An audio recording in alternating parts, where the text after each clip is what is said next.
Nuclear thunder is broken for NATO teams, and my own gameplay proves the point. Let me start with the most important thing, because I know exactly what the comments are going to say. This is not a rage video because I went 2-11, got farmed by a book, and decided the whole game mode is unfair. That is not what is happening here. In the Nuclear Thunder matches playing in the background, I am doing well. Very well.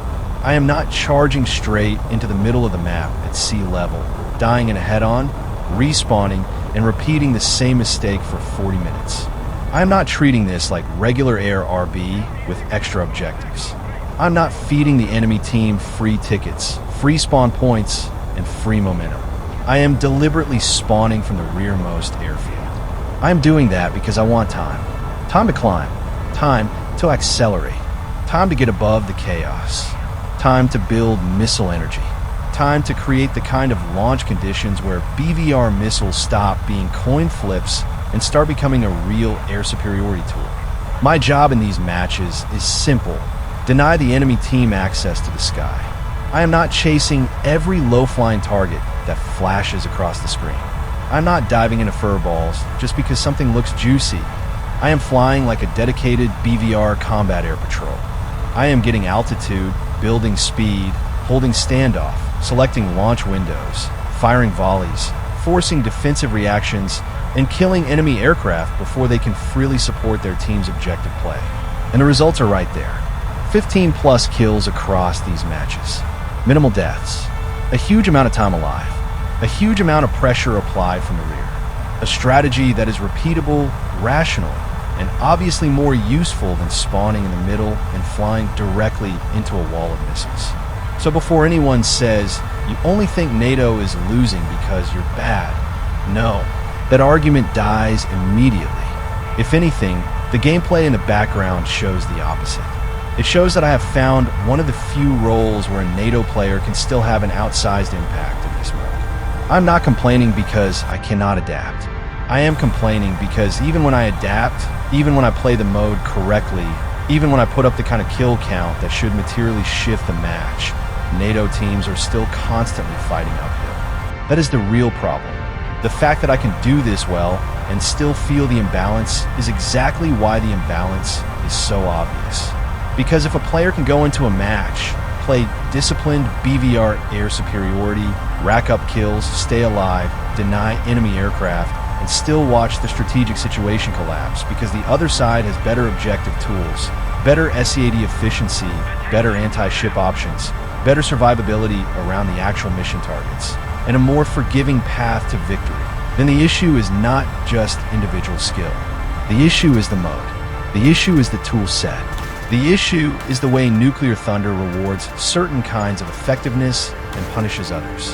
And right now, in the current iteration, that system is heavily slanted against US and NATO aligned teams. Now, there's a version of this argument that is partially fair. I want to acknowledge it up front because pretending it does not exist would make this whole video weaker.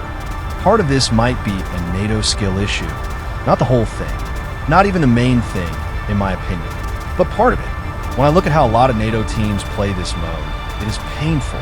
A huge chunk of players spawn too close to the front. They stay too low when they should be building energy. They fly straight into predictable lanes. They do not coordinate. They do not divide roles. They do not establish proper BVR coverage. They do not escort strike aircraft. They do not suppress enemy fighters before trying to attack ground targets. They do not treat the map like a strategic battle space. They treat it like a giant death match with extra scenery. And when NATO teams do that, they deserve to lose. I will not sugarcoat that. If you spawn into a massive strategic air battle and your entire plan is to go straight toward the center of the map at low altitude, eat the first missile launched at you, and then complain that nothing can be done, you are not helping. You are part of the reason the team collapses. If 4 NATO players were doing what I'm doing in these matches, the outcome would be very different. That is not an exaggeration. Think about the math. If one disciplined BVR player can put up 15 plus kills across these games while barely dying, then a 4-player group doing the same thing would not just add 4 times the kills. It would create a completely different air environment. It would mean constant missile pressure on Russian fighters. It would mean enemy strike aircraft have to defend before they can prosecute targets. It would mean Su-30s and Su-34s cannot just cruise into launch positions. It would mean Russian players spend more time notching, cranking, defending, diving, bleeding speed, and losing altitude. It would mean the sky becomes expensive for them. 4 competent BVR-focused NATO players could realistically combine for 40 kills or more over the course of a match. Maybe more, depending on a lobby. That kind of sustained air superiority mission would lock down entire approach corridors. It would give the rest of the NATO team more breathing room to attack map objectives. It would keep enemy aircraft off our strike packages. It would slow the Russian team's tempo. So yes, when people say NATO players are playing badly, there is truth there. But that cannot be the end of the analysis.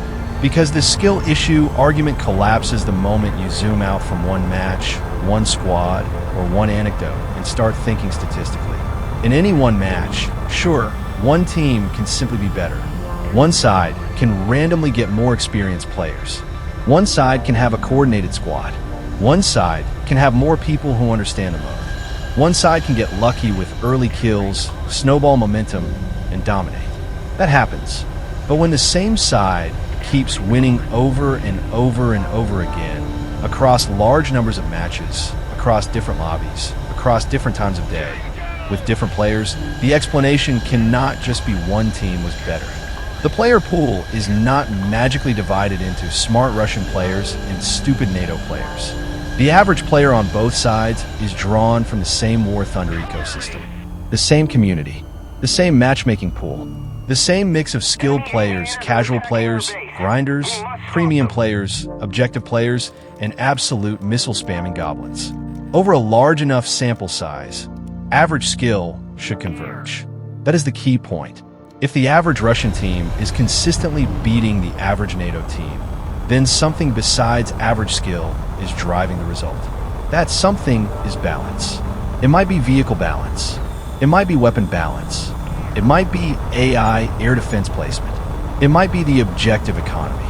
It might be spawn geometry. It might be reward incentives. It might be missile behavior. It might be how SCAD works. It might be how anti-ship missiles work. It might be how the mode values kills versus ground objectives. It might be all of the above.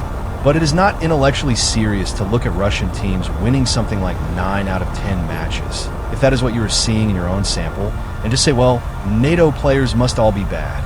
That is lazy. It is also backwards.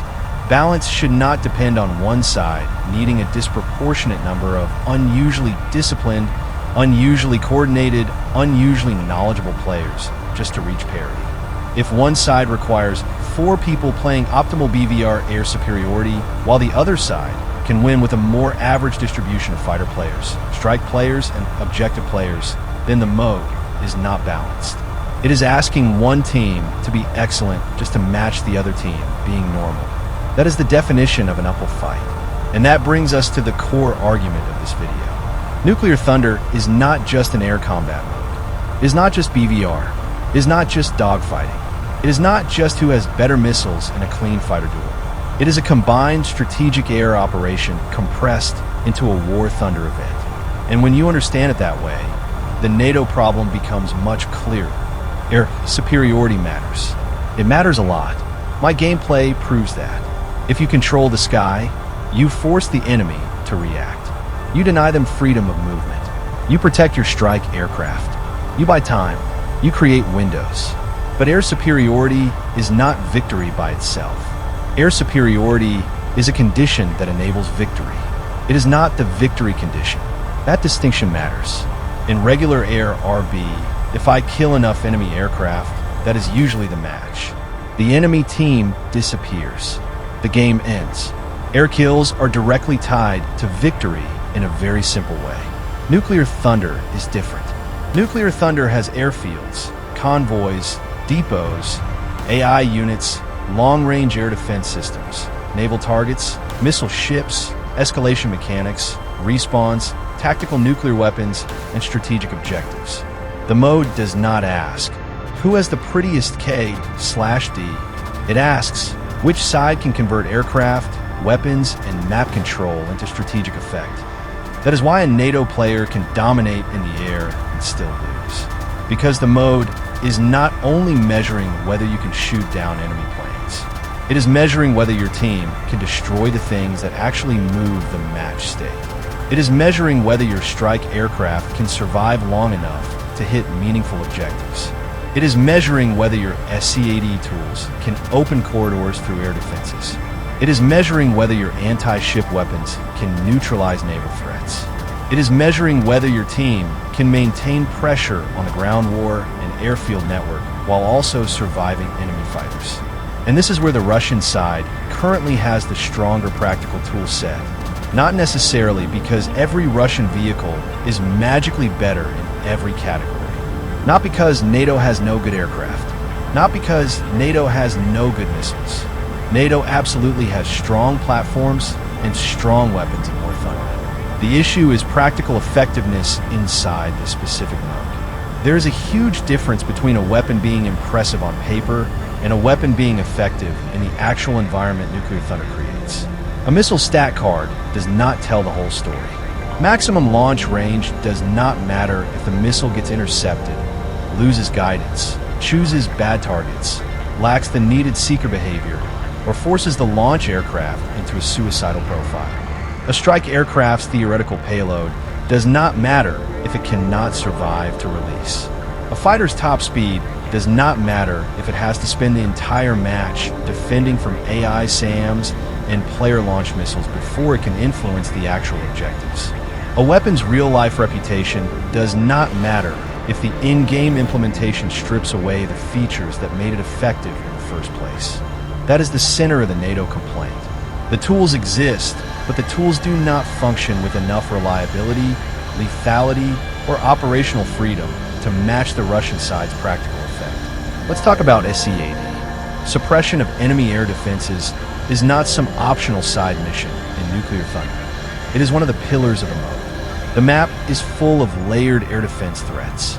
Short-range systems, medium-range systems, long-range systems, radar SAMs, point defense systems, systems that can threaten aircraft, systems that can threaten munitions, systems that create invisible fences across the map. If you cannot suppress air defenses, you cannot move freely. If you cannot move freely, your strike aircraft cannot do their job. If your strike aircraft cannot do their job, your team cannot efficiently destroy objectives. If your team cannot destroy objectives, then your air kills become a delaying action rather than a winning strategy. This is why SCAD imbalance matters more in Nuclear Thunder than it does in normal match types. In a normal fighter match, bad SCAD tools might be annoying. In Nuclear Thunder, bad SCAD tools define the whole flow of the game. The player experience on NATO often feels like this. You identify a radar threat, you try to set up a proper arm shot, you launch, and then you watch the missile fail to create the decisive effect you needed. Maybe it gets intercepted. Maybe it goes for the wrong emitter. Maybe the target environment is too cluttered. Maybe the system shuts down or survives. Maybe you have to expose yourself too long. Maybe the air defenses are layered so heavily that killing one radar does not actually open the route. Maybe you get forced down to tree level, where you lose speed, situational awareness, and missile range, and then you become food for fighters or point defense systems. Meanwhile, Russian side platforms often feel like they can generate strategic effect more consistently. Their anti-radiation and anti-ship weapons, especially on aircraft like the Su-30SM-2, give them a more natural path into the mode's objective structure. They're not just fighting your players. They're dismantling the map. They're attacking the systems that protect your map. They are taking away your team's ability to operate. That is much more valuable than just getting another fighter kill in the middle of the map. This is also why my BVR strategy, while powerful, has a ceiling. When I spawn at the rear airfield and climb, I am optimizing for air superiority. I am maximizing missile kinematics. I am launching from altitude and speed. That means my missiles arrive with more energy, the enemy has less time to react, and I can pressure targets before they get comfortable. From a pure fighter control perspective, it is the correct play. but I cannot personally fix the entire SCAD problem from that position. I can kill the aircraft trying to kill our SCAD players. I can reduce enemy fighter pressure. I can force enemy strikers defensive. I can create windows for our team.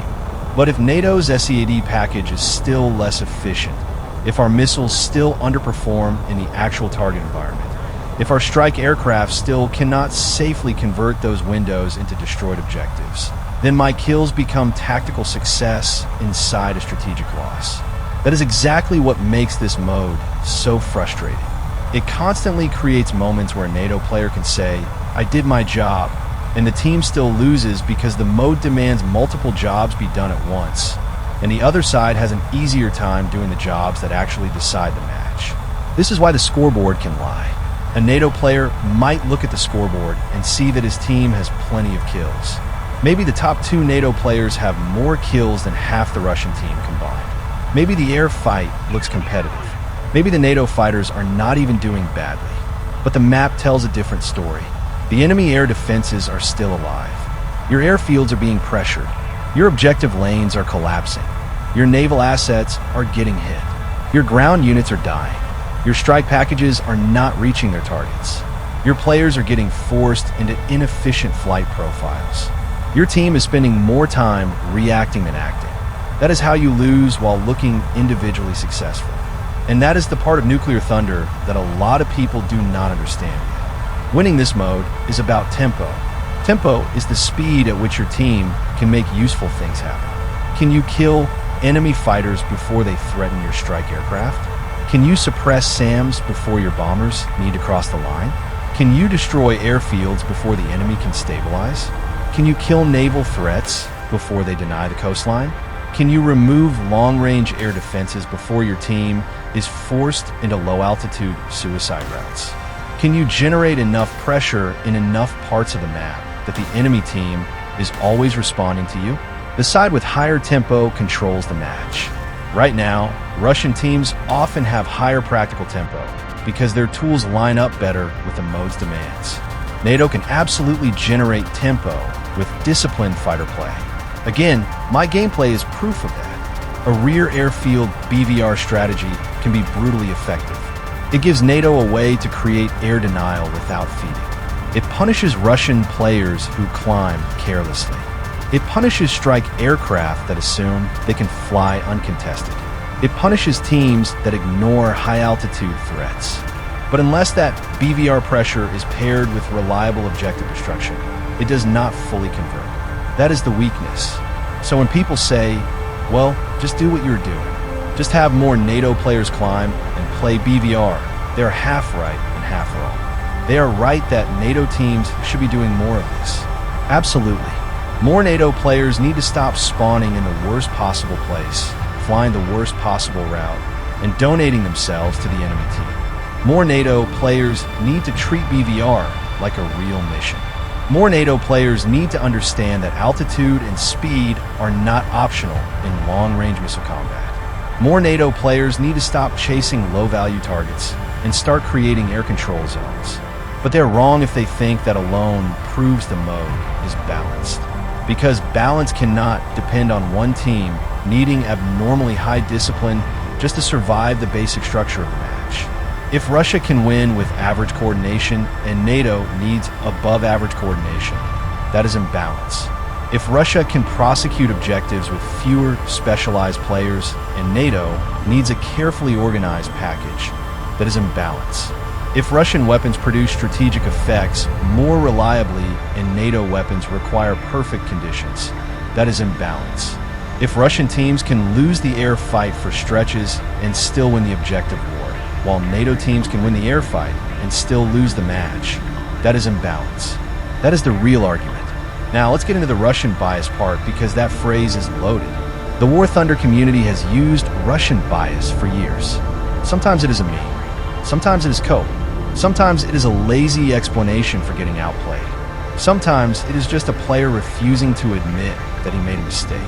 But sometimes Russian bias is shorthand for something real, a recurring pattern where Soviet or Russian equipment appears to get more favorable implementation.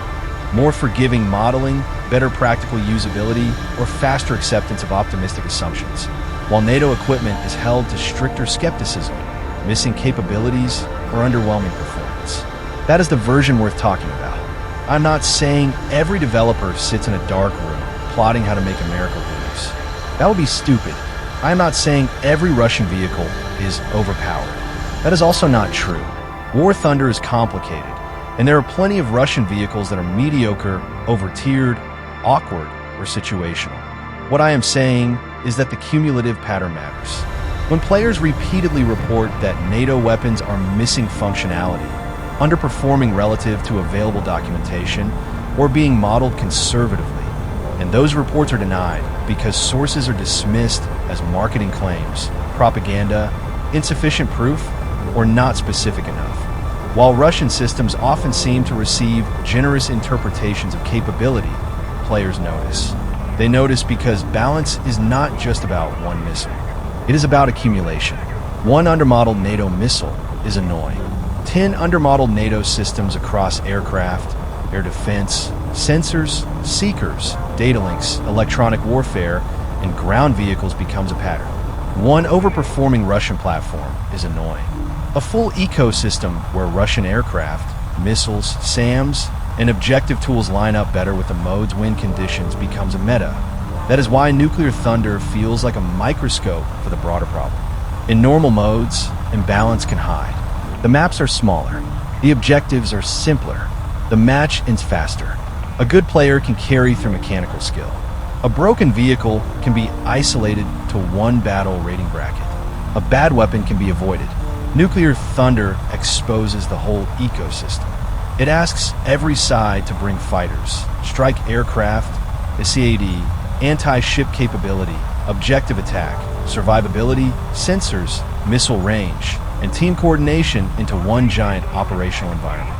And when you put the whole ecosystem on the table, the imbalance becomes obvious. It is not just that one Russian aircraft is good. It is that the Russian side has tools that more naturally solve the mode's problems. They have strong air defense coverage.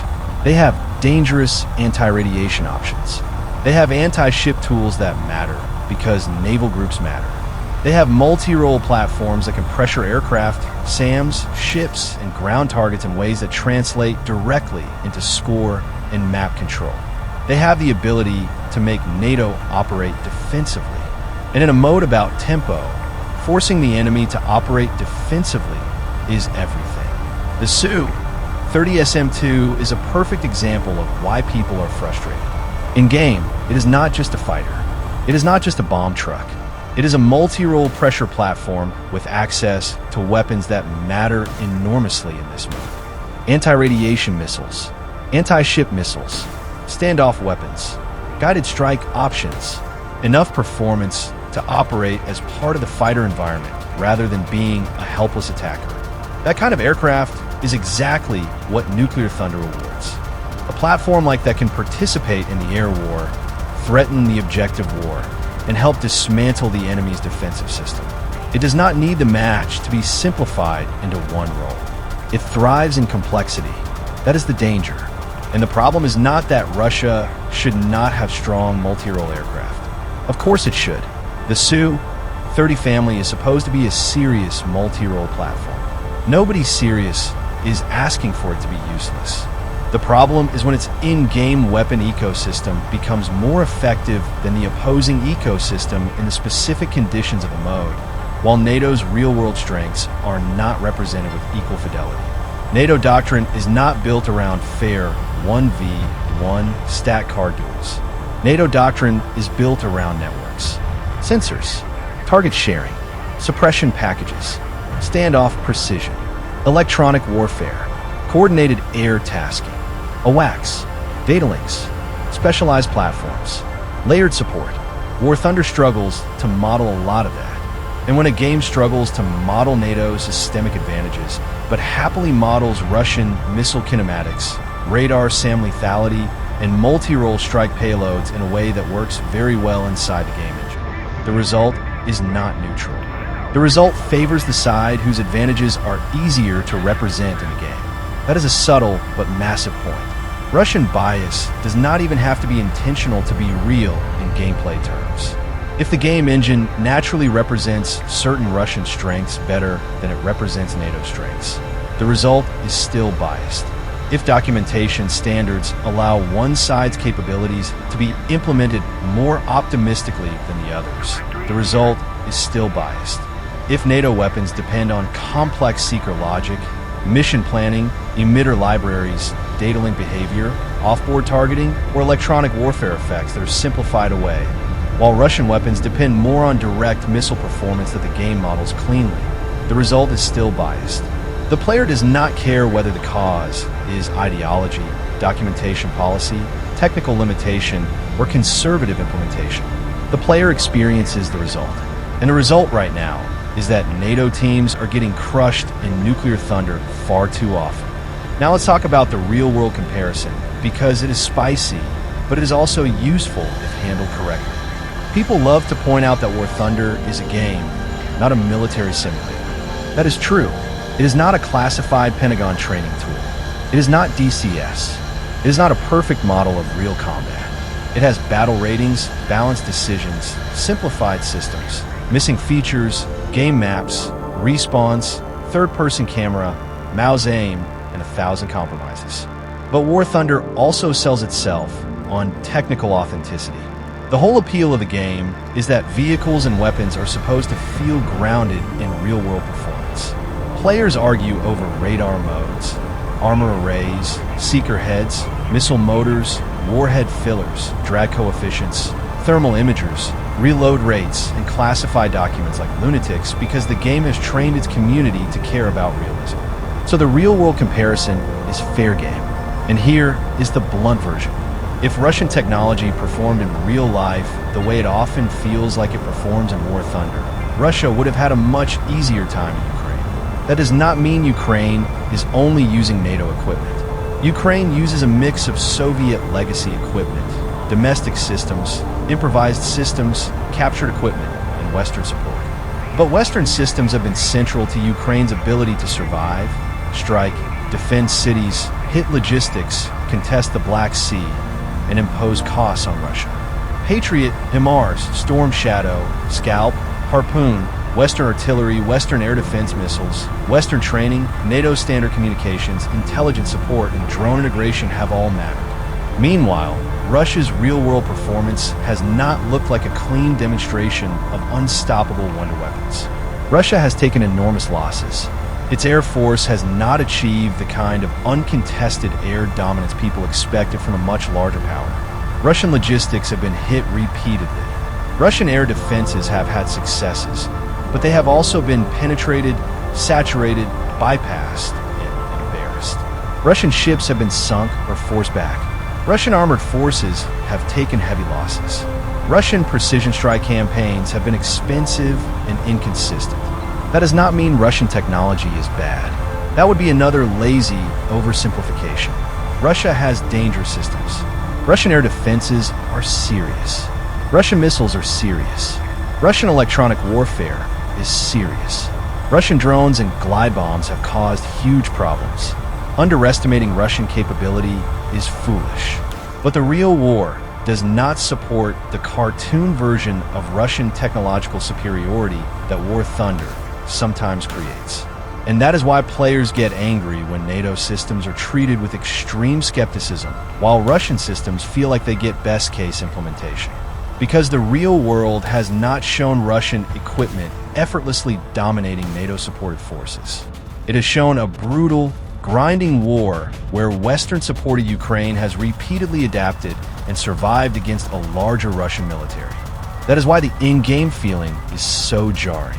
When the game makes Russian equipment feel cleaner, more reliable, more decisive, and more forgiving than NATO equivalents, while real-world evidence shows a much messier picture, players naturally ask, what exactly is being modeled here? Are we modeling real capability? Are we modeling balance? Are we modeling developer interpretation? Are we modeling national myth? That is not an unreasonable question. Now, I want to bring this back to the two matches playing in the background because this is where the whole argument becomes practical. Watch the way I am playing. I'm not doing anything magical. I am not using secret hacks. I am not relying on insane mechanical skill. I am not winning because of some one-in-a-million trick. I am applying basic air combat logic. Rear spawn, climb, accelerate, build energy. Avoid the early furball. Launch from advantageous conditions. Do not throw away the aircraft. Stay alive. Force the enemy defensive. Keep pressure on the main approach lanes. Support the team by denying the enemy freedom of movement. That is all. And yet this simple discipline is rare enough that it stands out. That tells you something about the player base, yes. But it also tells you something about the mode design. A mode should guide average players toward useful behavior. Nuclear Thunder often does the opposite.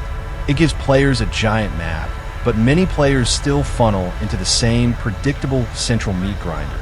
It gives players strategic objectives, but the reward structure and immediate feedback often make air kills feel more attractive.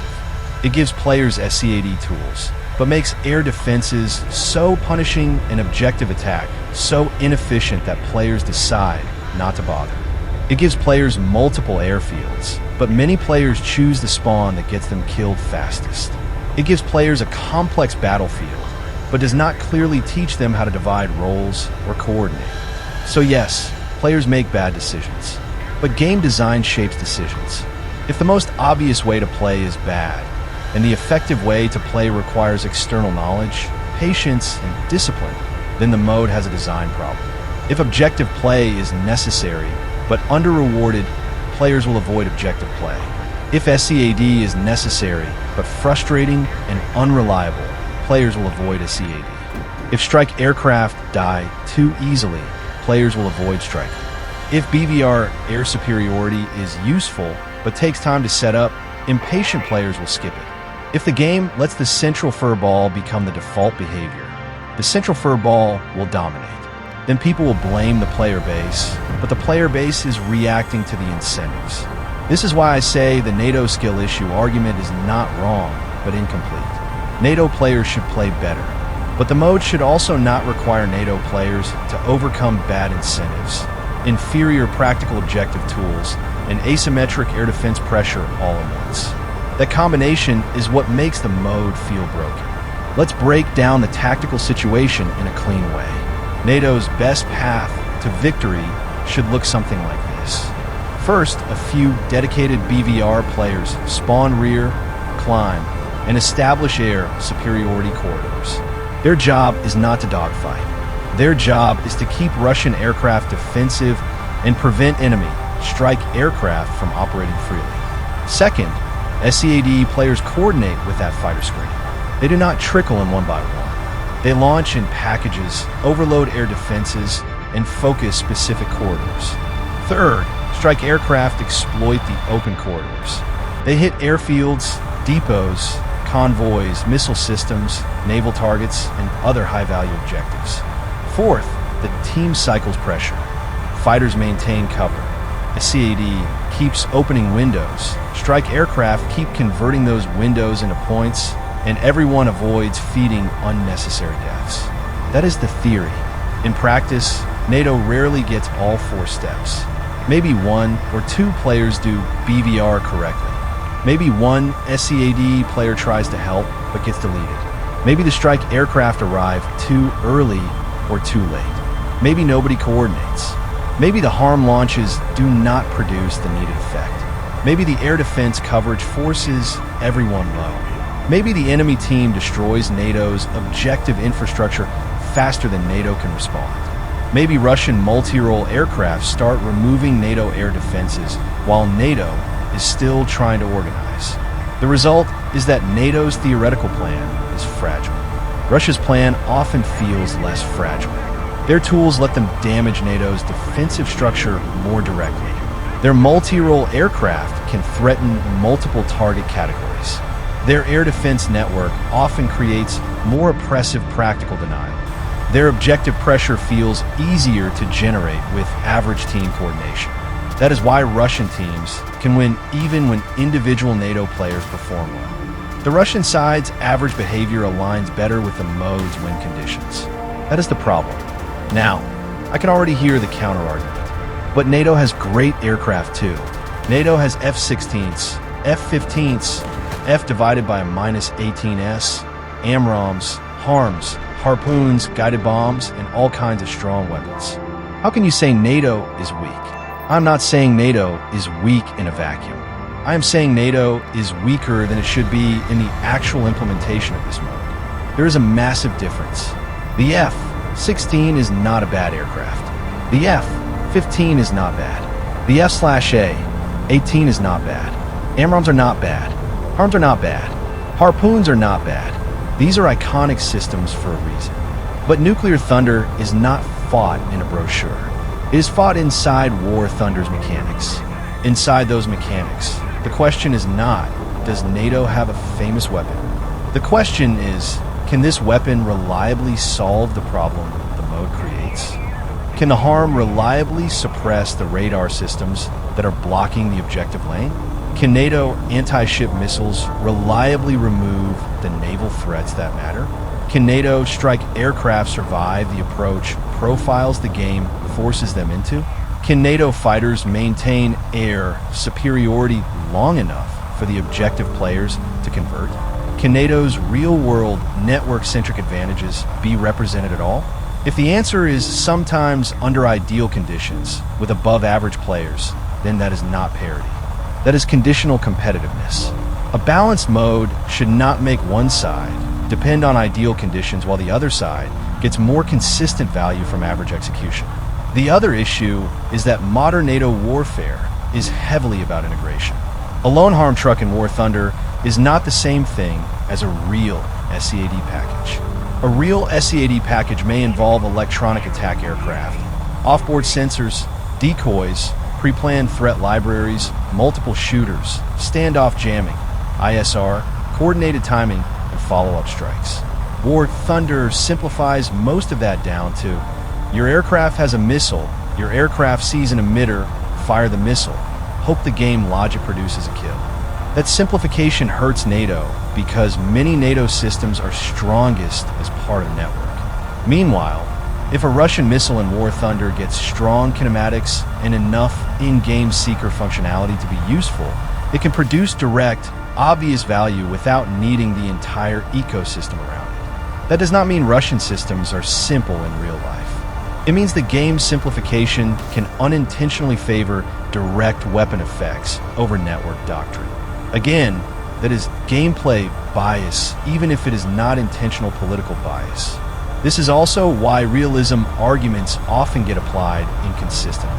When NATO players ask for missing capabilities, the response often feels like, prove it with exact documentation, prove the exact variant, prove the exact integration, prove the exact seeker behavior, prove the exact software block, prove the exact launch mode. And by the way, marketing claims do not count.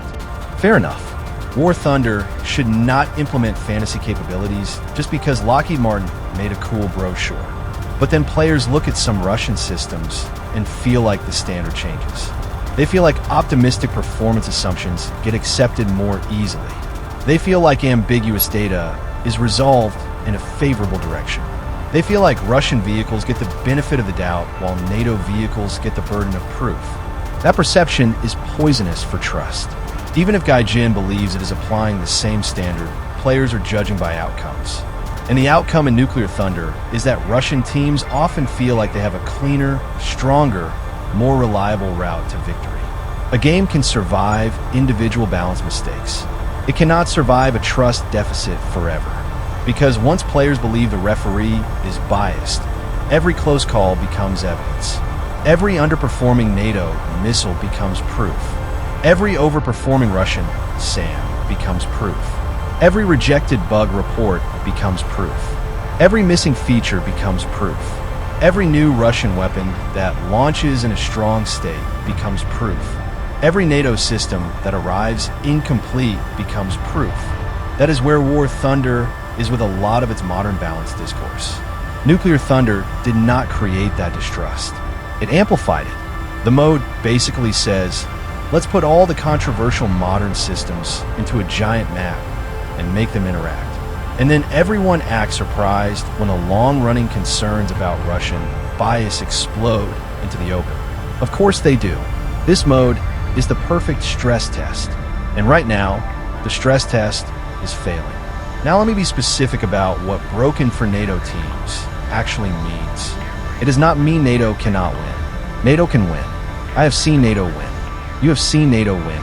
A coordinated NATO team with strong BVR players, good SEAD timing, and objective-focused strike aircraft can absolutely beat Russia. A lopsided lobby where NATO happens to get more skilled players can also win. A Russian team that plays stupidly can throw. A few excellent NATO players can drag a match across the finish line. So when I say broken, I do not mean impossible. I mean structurally unfavorable. I mean NATO's win condition requires more effort, more coordination, more discipline, and more favorable circumstances than Russia's win condition. That is the critical distinction. A mode is not balanced just because the weaker side can sometimes win. Balance is about expected outcome between average teams. If average NATO loses to average Russia most of the time, and NATO only wins when it gets unusually strong players or unusually good coordination, the mode is not balanced. That is why personal anecdotes like my 15-kill games matter, but not in the way people think. My performance does not prove NATO is fine. My performance proves NATO has some viable tactics. Those are different statements. A viable tactic is not the same thing as balanced strategic conditions. I can be viable and the team can still be disadvantaged. I can be effective and the mode can still be skewed. I can kill half the enemy air lobby and still lose because the mode's objective system rewards things my role does not directly accomplish. That is exactly what makes the imbalance so glaring. If I were getting obliterated every match, people could say, get better. But when I'm doing exactly what a good NATO player should do and still seeing the same macro outcome, that is not a personal performance issue. That is a design issue. Let's talk about BVR for a moment, because I want NATO players watching this to actually learn something too. The rear airfield spawn is not cowardice. It is not camping. It is not avoiding the fight. It is how you create useful missile shots. In BVR combat, launch conditions matter more than people want to admit. Altitude matters. Speed matters. Target aspect matters. Closure rate matters. Radar discipline matters. Timing matters. Whether the target is already defensive matters. Whether you are firing into a furball or into a clean lane matters. Whether your missile has to climb or descend matters. Whether you can support the missile while staying safe matters. If you spawn close and rush the middle, you give up most of those advantages. You enter the fight low, slow, compressed, and predictable. Your missile shots are lower energy. Your reaction time is shorter. Your defensive options are worse. You're more likely to get dragged into the central chaos where situational awareness collapses. When I spawn rear, I am buying the one resource most War Thunder players waste, time. Time lets me climb. Climb gives me altitude. Altitude gives my missiles range and energy. Energy gives my missiles better terminal performance. Better terminal performance forces the enemy defensive earlier. Defensive enemies lose altitude and speed. Enemies that lose altitude and speed stop threatening my team. That is the chain. This is why one disciplined BVR player can have an impact far beyond the scoreboard. Even shots that miss can matter if they force the enemy to defend at the wrong time. A Russian striker that has to notch, dive, dump energy, and abandon its attack run is temporarily neutralized. A fighter that has to go cold is no longer pressing our SCAD aircraft. A player who spends the whole match reacting to missile warnings is not executing the objective plan cleanly. That is air superiority. It is not just kills, it is control. But again, control must be converted. If my team does not convert the air control window into objective damage, then all I have done is delay the inevitable. That is why I keep saying this mode needs coordinated roles. A good Nuclear Thunder team needs a fighter screen, SCAD players, strike players, and objective awareness. The problem is that public matchmaking almost never produces that naturally. And when one side's equipment requires less coordination to generate useful objective pressure, that side will dominate public matches. That is why the Russian win rate can feel absurd. It is not that every Russian player is a genius. It is that their average toolkit is more forgiving. A forgiving toolkit matters more than peak performance in public matchmaking. Peak performance is what a great squad can do. Forgiveness is what average players can get away with. If Russia's average player can make mistakes and still contribute, while NATO's average player has to execute a more fragile plan, Russia wins more. That is the public match balance problem in one sentence. Now, what would actually fix this? First, Gaijin needs to look at real match data by side, not just global participation. They need to look at win rates for Nuclear Thunder by faction, battle rating bracket, time period, and patch version. They need to separate coordinated squads from solo players. They need to look at average objective damage, average CAD kills, average air kills, average deaths, average time alive, average points from AI vehicles, average airfield damage, average naval damage, and average player spawn choices.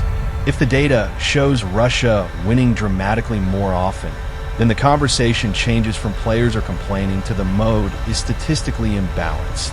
Second, Gaijin needs to evaluate practical weapon effectiveness, not just stat card parity. Do not just compare maximum launch ranges. Compare actual successful kills per launch. Compare how often arms are intercepted. Compare time from spawn to first successful radar kill.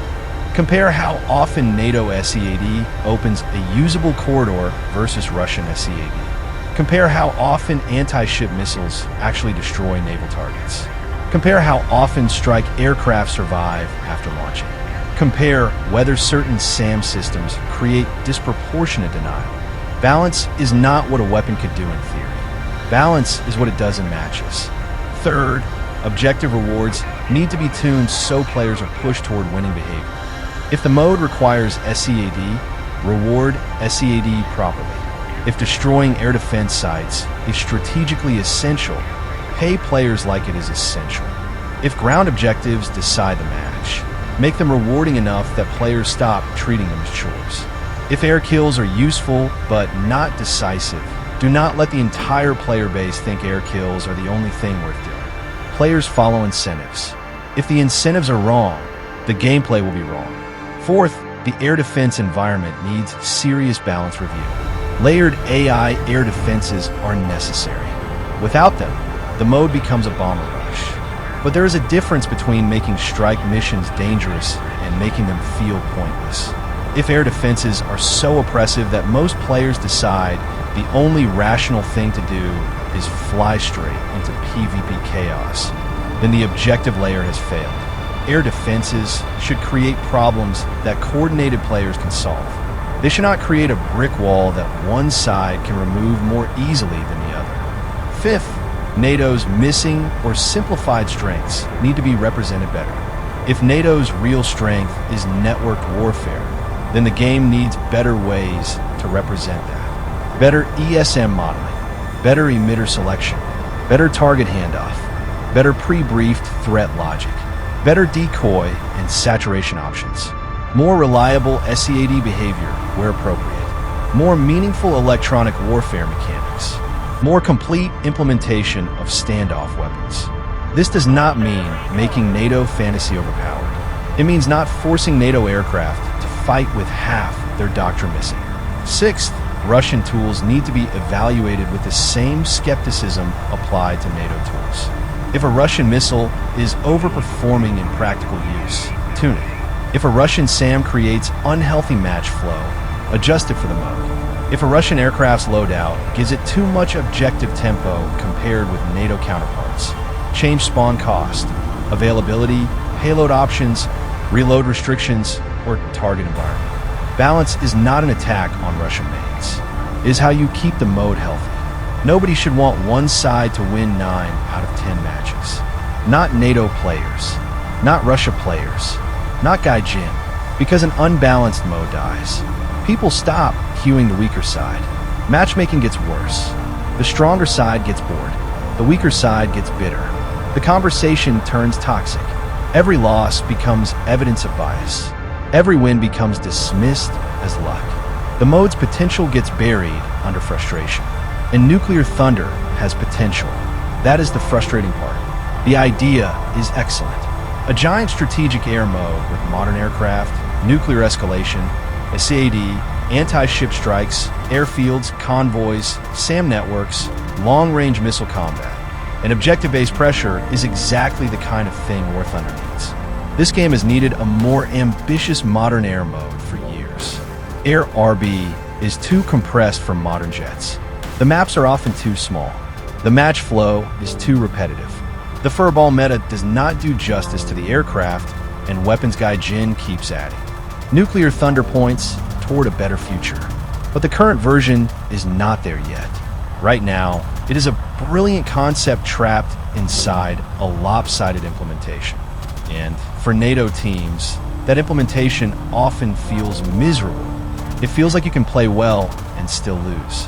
It feels like your tools require perfect execution, while the other side's tools get more reliable value. It feels like the mode asks for NATO doctrine, but only gives you a simplified slice of NATO capability. It feels like Russia gets the pieces that matter most in the game engine, while NATO gets the reputation without the full system behind it. That is why people are angry.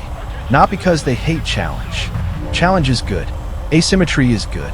Different national playstyles are good. A mode where Russia and NATO feel different is not automatically bad. In fact, it should feel different. Different aircraft, different missiles, different doctrine, different strengths, different weaknesses. That is what makes the game interesting. But asymmetry only works if both sides have fair paths to victory. Right now, NATO's path feels narrower, harder, and more dependent on exceptional players. Russia's path feels broader, easier, and more forgiving. That is not healthy asymmetry. That is imbalance. And the footage in the background is my evidence. Not because I lose every fight, because I win so many fights and the strategic problem still remains. Watch the missile launches. Watch the climb. Watch the rear airfield setup. Watch how much pressure one BVR player can create when he actually treats the mode seriously. Watch how many enemy aircraft get removed or forced defensive. Watch how little I feed. Watch how much value this strategy creates. Then ask the real question.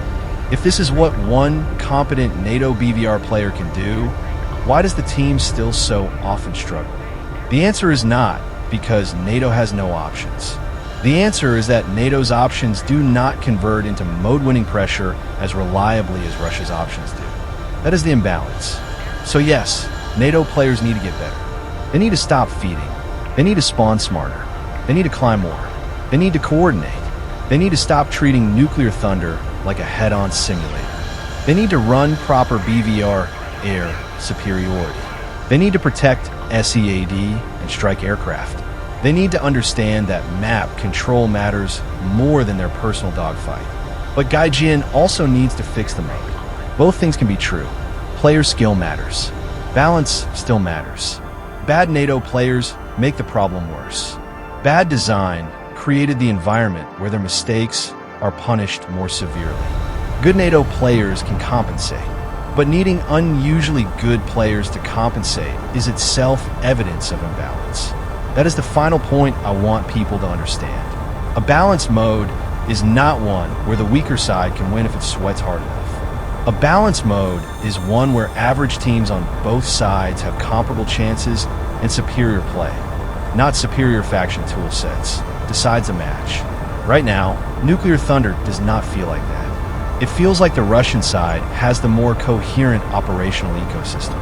Better practical SCAD impact, better strategic tempo, stronger objective pressure, more forgiving air defense interactions, more natural synergy between aircraft, weapons, and wind conditions. NATO can fight. NATO can dominate the air in pockets. NATO can produce hero games. NATO can win with the right players. But NATO should not need hero games just to make the match fair. That is why the current iteration of Nuclear Thunder is broken for US teams. Not unwinnable, not hopeless, broken.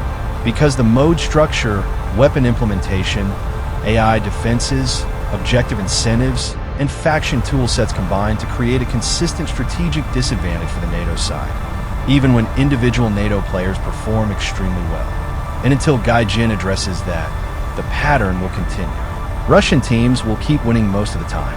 NATO teams will keep relying on random lopsided skill matchups or a handful of disciplined players to carry. players will keep arguing about skill issue while ignoring the statistical reality of repeated outcomes.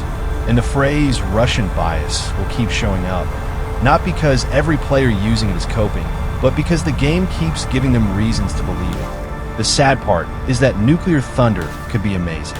It could be the mode that finally lets modern war thunder breathe. It could be the place where BVR matters, SCAD matters, strike packages matter, naval targets matter, airfields matter, and strategic decision-making matters. It could be the future of top-tier air gameplay, but only if both sides get a fair operational toolkit. Only if NATO weapons are modeled with the same seriousness as Russian weapons. Only if Russian systems are balanced by actual match effect, not just theoretical counterplay. Only if objective rewards push players toward useful behavior. Only if average teams have a fair chance. Until then, I'm going to keep spawning at the rear airfield, climbing, accelerating, launching BVR volleys, and doing everything I can to lock down the sky. But I'm also going to keep saying the obvious. If one NATO player can do all this and the team still has to fight uphill every match, the problem is not just the player base. The problem is Nuclear Thunder itself. Now let's go deeper, because the more you look at Nuclear Thunder, the more obvious it becomes that this is not a simple good plane versus bad plane problem. This is not just about one missile being too strong. This is not just about one aircraft being under-tiered. This is not just about one SAM system being annoying. This is not just about one lobby being bad. The real problem is that the mode creates an entire strategic environment, and in that environment, the Russian side's tools currently interact with the wind conditions more cleanly than NATO's tools do. That is the whole thesis. War Thunder players often talk about balance in isolated snapshots. They compare missile range. They compare turn rate. They compare radar modes. They compare top speed. They compare climb rate. They compare payload weight. They compare stat cards and data mine values and individual vehicle performance. And those things matter. But Nuclear Thunder is not balanced through isolated vehicle stats. It is balanced through systems interacting with other systems. A fighter is not just a fighter in this mode. A fighter is part of a larger kill chain. A SCAD aircraft is not just an aircraft with anti-radiation missiles. It is part of the team's ability to open the map. A SAM site is not just an AI target. It is an area denial asset that shapes flight paths. A ship is not just a floating objective. It is a missile defense problem, a strike planning problem, and a tempo problem. An airfield is not just a spawn point. It is a strategic node. A missile is not just a missile.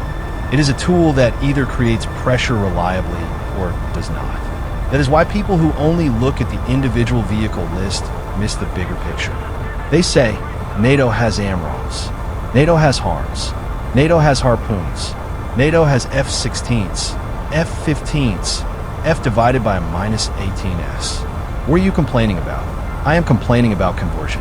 Conversion is the key word. Can the tool convert into useful strategic effect?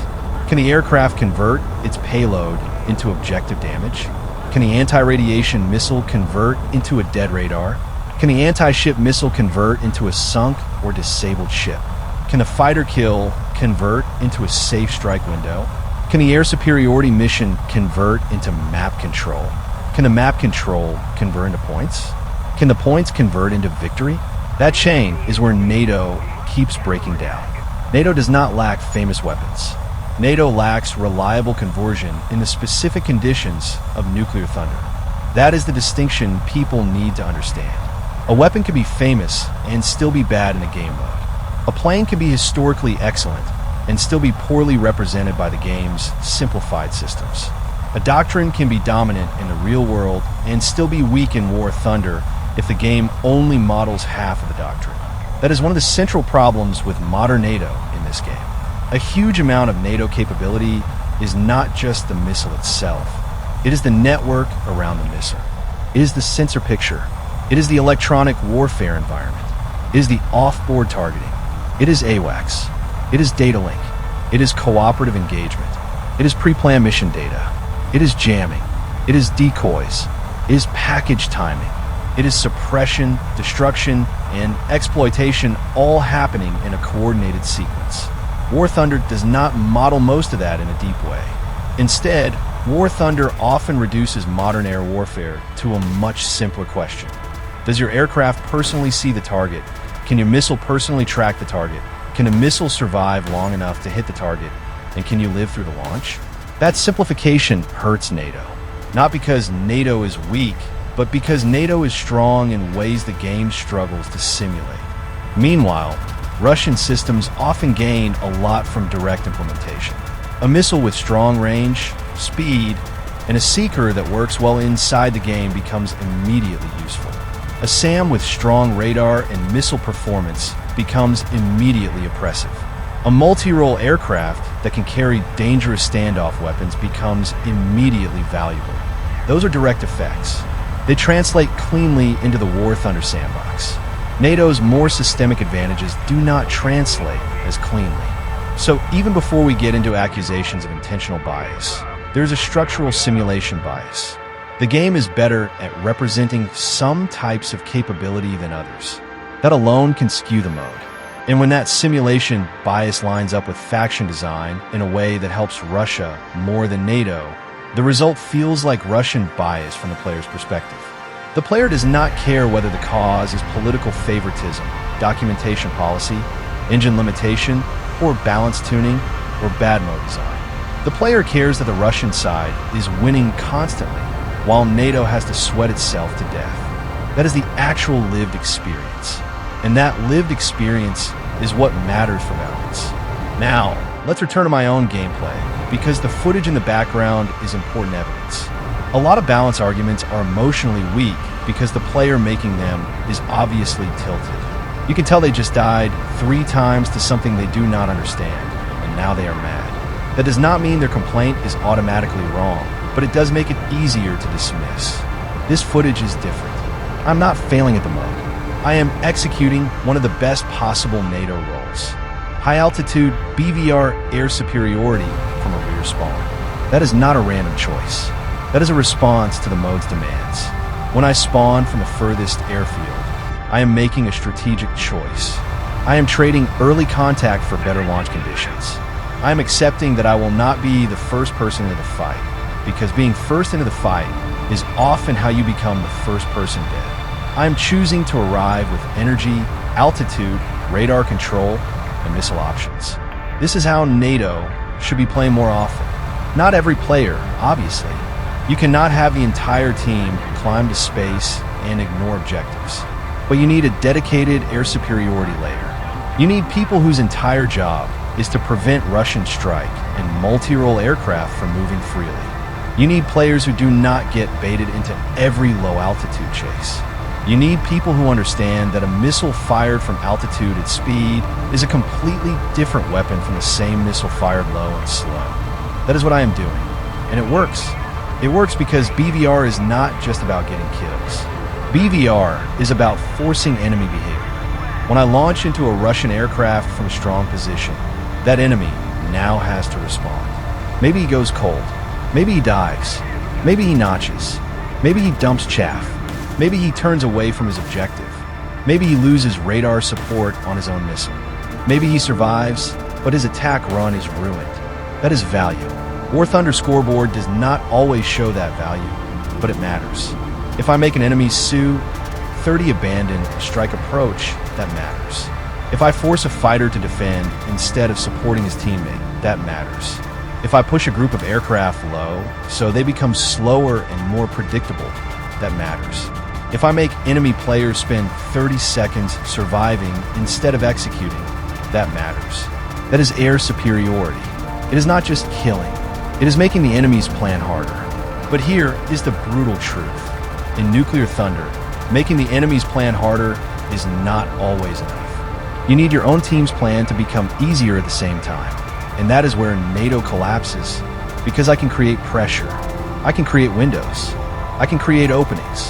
But if nobody on my team has the tools, coordination, or survivability to exploit those openings, then the match does not turn. This is one of the most frustrating parts of the mode. You can play a role correctly and still lose because the rest of the strategic chain is broken. That does not happen as severely in normal air RB. In normal air RB, If you kill enough players, that is usually enough. The win condition is directly connected to aircraft destruction. But Nuclear Thunder separates tactical success from strategic success. You can be tactically dominant and strategically behind. You can have a great K/D and still lose the map. You can win fights and lose the war. That is realistic in concept.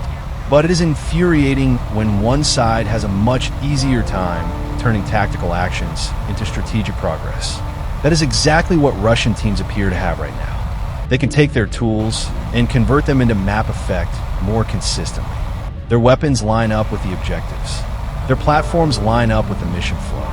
Their air defense ecosystem creates a more punishing environment for NATO than NATO's ecosystem creates for them. Their strike packages seem to need less perfect coordination to matter. That is why average Russian teams keep beating average NATO teams. And I want to hammer this point again, because it is the core of the skill issue debate. In a single match, skill can explain almost anything. Maybe NATO lost because the NATO team was full of bad players. Maybe Russia lost because the Russian team was full of bad players. Maybe one side had a squad. Maybe one side had better pilots. Maybe one team had people who understood the mode, and the other had people who were just grinding. Single match analysis is noisy, but repeated outcomes across many matches are different. If you play 10 matches, 20 matches, 30 matches, and the same side keeps winning, the explanation cannot just be that side had better players every single time. At that point, you are not looking at isolated randomness. You are looking at a pattern, and patterns demand systemic explanations. The War Thunder player base is not cleanly separated by skill along faction lines. There are good Russia players. There are bad Russia players. There are good NATO players. There are bad NATO players.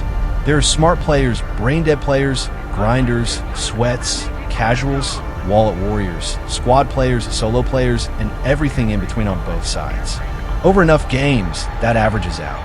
So if the outcome does not average out, something else is influencing it. That something is either matchmaking composition, vehicle availability, weapon effectiveness, objective design, reward incentives, map layout, or some combination of all of them. That is why saying NATO players are just worse is not a serious argument, unless you can prove that the mode is somehow consistently assigning worse players to NATO and better players to Russia. And if that were true, that would still be a matchmaking problem. Either way, it is not a defense of the mode. This is where people need to learn the difference between player blame and system analysis. Player blame says, you lost because your team made mistakes. System analysis asks, why does one side's average mistakes lead to defeat more reliably than the other side's average mistakes? That is the more important question. Every team makes mistakes. Every public lobby is full of bad decisions. The question is how forgiving each side's toolkit is when those mistakes happen.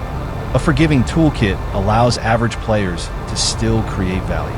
An unforgiving toolkit requires above-average players to avoid disaster. Right now, NATO feels unforgiving. That is the entire problem. A NATO player makes a bad spawn choice and dies before contributing. A NATO SEAD player misjudges the SAM envelope and gets deleted. A NATO strike aircraft tries to attack a naval group and loses its missile or dies before impact. A NATO fighter fires too low and too slow, forcing a defensive reaction but not a kill. A NATO team fails to coordinate one timing window and the opportunity disappears. Meanwhile, Russia can often get more value from less precise execution. Their systems generate pressure even when the player is not perfect. Their weapons threaten key objectives. Their air defense environment punishes NATO approaches. Their multi-role aircraft can participate in more parts of the match at once. That is not because every Russian player is a genius. It is because the toolkit is more forgiving. And in public matchmaking, forgiveness is everything. The strongest side in a random lobby is not always the side with the highest skill ceiling. It is often the side with the highest average value floor. A high skill ceiling means amazing players can do incredible things.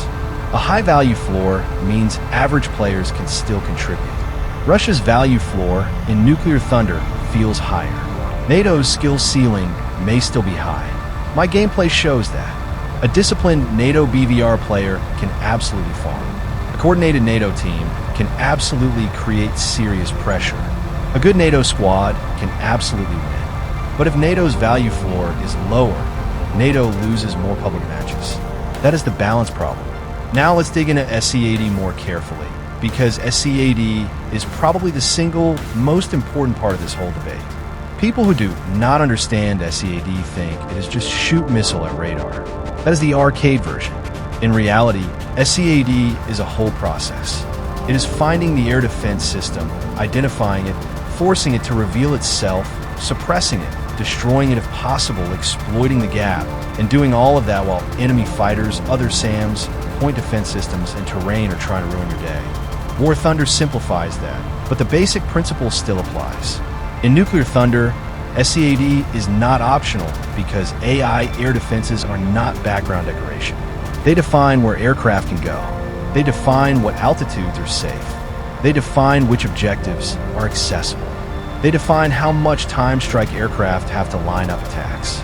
They define whether your team can use standoff weapons effectively or has to crawl a treetop level. If your SCAD is weak, the entire team becomes weak. This is why NATO players feel trapped. When enemy air defenses remain alive, NATO aircraft are forced into worse flight profiles. They go lower. They fly slower. They lose radar horizon. They lose missile kinematics. They lose situational awareness. They arrive late. They become predictable. They become easier to intercept. They become easier to kill with short-range systems. That is the spiral. The SAM threat forces NATO low. Going low makes NATO less effective in BVR. Being less effective in BVR allows Russian aircraft to operate more freely. Russian aircraft operating freely makes SCAD and strike even harder. Failed SCAD leaves the SAM threat intact. The spiral repeats. That is how one imbalance compounds into another. It is not just the SAM killed me. It is that the SAM changed the whole geometry of the battle. A good air defense network does not need to kill every aircraft to be effective. It only needs to shape behavior. It only needs to make certain routes too dangerous. It only needs to force aircraft into bad altitudes. It only needs to create predictable lanes. It only needs to make the enemy spend time and attention dealing with it. That is why oppressive AI air defenses are so powerful in this mode. And if Russian teams are better able to remove NATO air defenses than NATO teams are able to remove Russian air defenses, the match becomes lopsided very quickly. This is where anti-radiation missile implementation matters so much. An anti-radiation missile is only as good as the game's emitter logic allows it to be. Can it identify the right emitter? Can it prioritize the right radar?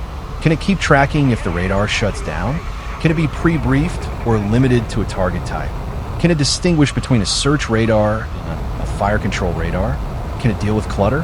Can it survive interception? Can it hit accurately enough to kill the system? Can a launch aircraft fire from a useful range without entering another threat envelope? All of that matters. If those mechanics are simplified poorly, the result can make one side's SCAD feel like a gamble and the other side's SCAD feel like a solution. That is the key difference. NATO players are not asking for magic missiles. They are asking for their SCAD tools to function as reliable tools, not lottery tickets. If a player lines up a proper armed shot, launches at the right time, chooses the right target, and accepts the risk of the mission, that action should have a meaningful chance to create an operational opening. If instead the missile gets defeated constantly, picks poor targets, gets intercepted, fails to kill, or produces no usable corridor, then players stop doing SCAD. And once players stop doing SCAD, the mode collapses back into brainless PvP. That is bad design. A strategic mode has to make strategic roles feel effective. If SCAD is necessary but miserable, nobody wants to do it. If anti-ship work is necessary but unreliable, nobody wants to do it. If objective attack is necessary but the reward is poor compared to chasing player kills, nobody wants to do it. Then the team loses and everyone screams skill issue. But the real issue is that the mode failed to make winning behavior attractive enough, clear enough, and reliable enough. This is one of Gaijin's biggest recurring problems with event modes and objective design. They create a mode that theoretically rewards teamwork, but they do not always give public players the tools, incentives, and information needed to actually coordinate. A squad can overcome that. A random team cannot. And since most players are in random teams, the mode has to be balanced around random team behavior. That does not mean dumbing it down. It means designing around reality. You cannot build a mode that requires coordination and then act shocked when uncoordinated teams fail. You either need to give them better coordination tools, better role guidance, better objectives, better rewards, or a more forgiving structure. Right now, Nuclear Thunder demands coordination, but often provides chaos. That chaos hurts the side with a more fragile win condition. Again, that is NATO. Now let's talk anti-ship weapons, because this is another area where theoretical parity and practical parity are not the same thing. On paper, NATO having Harpoon sounds strong. It should be strong. The Harpoon is one of the most famous Western anti-ship missiles in the world. It has a long operational history, broad integration, and a reputation as a serious naval strike weapon. But War Thunder is not fought on paper. The question is not, does NATO have Harpoon? The question is, does the Harpoon, in the current game implementation, reliably produce the same level of match-winning effect as the Russian side anti-ship and standoff options? That is where the argument begins. Anti-ship combat in a game mode depends on several things: missile speed, launch range, flight profile, survivability against ship defenses, seeker behavior, terminal accuracy, warhead effect, reload and payload availability, aircraft survivability, and the importance of the naval targets themselves. A slower missile may be easier for point defenses to engage. A missile with a predictable profile may be easier to intercept. A missile that requires the launch aircraft to fly into danger may be less useful. A missile that takes a long time to reach the target may give the enemy more time to react. A missile that cannot be launched from a comfortable profile may be theoretically useful, but practically frustrating. Meanwhile, a faster or more flexible missile can generate pressure more reliably. That is why the anti-ship comparison cannot stop at both sides have anti-ship missiles. That is childish balance analysis. Real balance asks, which side can kill the ships faster, safer, and more consistently? Which side can saturate defenses better? Which side's missile gets intercepted less often? Which side's launch aircraft survives more often? Which side can combine anti-ship work with SCAD and air combat more effectively? Which side's anti-ship weapons align better with the mode's target layout? That is what matters. And if Russian aircraft like the Su-30 SM-2 can participate in anti-ship, SCAD, standoff strike, and air combat in a way that feels more naturally useful than NATO equivalents, then that is a huge mode-level advantage. The aircraft becomes not just a vehicle, but a strategic multiplier. It can pressure multiple layers of the enemy team at once. That matters in Nuclear Thunder because time matters. If one aircraft can threaten ships, air defenses, and aircraft depending on loadout and situation, it gives the team flexibility. It allows players to adapt. It reduces the number of specialized players needed to make progress. It raises the average usefulness of each spawn. That is exactly what a strong public match vehicle does. It lets average players create value in more than one way. That is why multi-role flexibility is so important in this mode. A pure fighter can dominate the sky, but may not directly win the objective war. A pure striker can destroy objectives, but may be helpless without escort. A strong multi-role aircraft can do both enough to matter. And if one side has more practical multi-role value than the other, that side will win more. This is why the Su-30 SM-2 discussion is not just people whining about one aircraft. It is about role compression. Role compression means one platform does jobs that otherwise require multiple specialized platforms. If Russia can put more role compression into fewer aircraft, then Russian teams need less coordination. One player can cover more mission types. One aircraft can respond to more situations. One spawn has more strategic value. If NATO needs separate players for fighter cover, CAD, anti-ship, and strike, then NATO needs coordination. It needs timing. It needs players who understand their role. It needs people not to get distracted. It needs players to survive long enough for the package to work. That is much harder in random matchmaking. So again, the issue is not just which side has better peak equipment. It is which side requires less teamwork to create similar strategic pressure. That side is going to dominate public matches. Now let's talk about airfields. Airfields in Nuclear Thunder are not just places where planes spawn. They are strategic assets. They control where pressure comes from, how fast players can reach the fight, how safe it is to climb, how quickly a team can reinforce, and how much time players have to build energy. When I choose the rear airfield, I am using airfield geography intelligently. I am choosing a safer, slower, more deliberate route into the air battle. But airfield design also creates team-level consequences. If the forward airfields are too tempting, average players will spawn there and die quickly. They will believe they're getting to the action faster, but really they're entering the enemy's weapons envelope faster. The game rewards impatience with immediate combat, and then punishes it with immediate death. That is a design trap. A well-designed mode should make it obvious that different airfields serve different roles. The rear airfield should clearly communicate. This is for climbing, organizing, long-range fighters, heavy strike packages, and safer repositioning. The forward airfields should communicate. This is for quick reinforcement, low-altitude emergency defense, or late-game pressure, not mindless first-spawn suicide. But War Thunder does not teach that. So players choose badly. And because NATO's plan is more fragile, those bad choices hurt NATO harder. When a Russian player makes a bad spawn choice, he may still be protected by the team's stronger objective tempo or air defense pressure. When a NATO player makes a bad spawn choice, he may be removing one of the few players the team needed for fighter cover, a CED, or objective attack. That is why the same average mistake can have unequal consequences. Balance is not just about the tools. It is about the consequences of mistakes.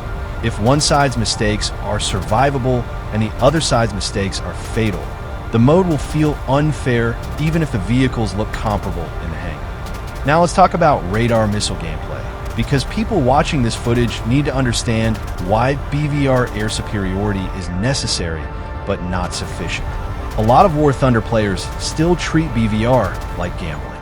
They lock something, fire something, and hope.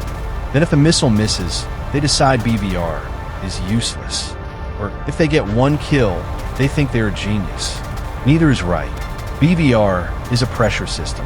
Every missile launch creates a decision problem for the enemy. Do they defend immediately and give up position? Do they keep pressing and risk dying? Do they go low and lose energy? Do they notch and expose themselves to someone else? Do they fire back and risk supporting their missile poorly? Do they commit to the objective and hope the missile misses? The power of BVR is that it overloads decision-making. One missile is manageable. A coordinated volley is not. That is why I said earlier that 4 NATO players doing this could change everything. It is not just about 4 times the kills.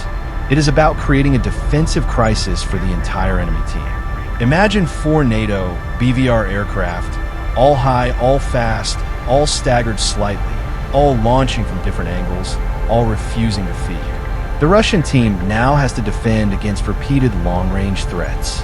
Their strike aircraft cannot calmly line up anti-radiation or anti-ship shots. Their fighters cannot simply escort forward. Their multi-role players cannot maintain clean radar support. Their entire tempo slows down. That would matter. But here is the catch. That requires coordination, patience, and role discipline. Public NATO teams rarely have that, and a mode does not help them get there. There is no clear commander. There is no role queue. There is no automatic squad package. There is no pre-match briefing saying, we need 4 BVR fighters, 3 SCAD aircraft, 2 anti-ship aircraft, and strike support. There is no strong incentive telling people to protect SCAD. There is no simple way to mark, I am suppressing this SAM corridor. Strike aircraft use this route in 2 minutes. So the optimal NATO strategy exists, but the game does not organize players around it. A strategy that requires organization will lose to a strategy that works with chaos. That sentence explains half of war thunder balance. Russia's current nuclear thunder toolkit works better with chaos. NATO's toolkit works better with coordination.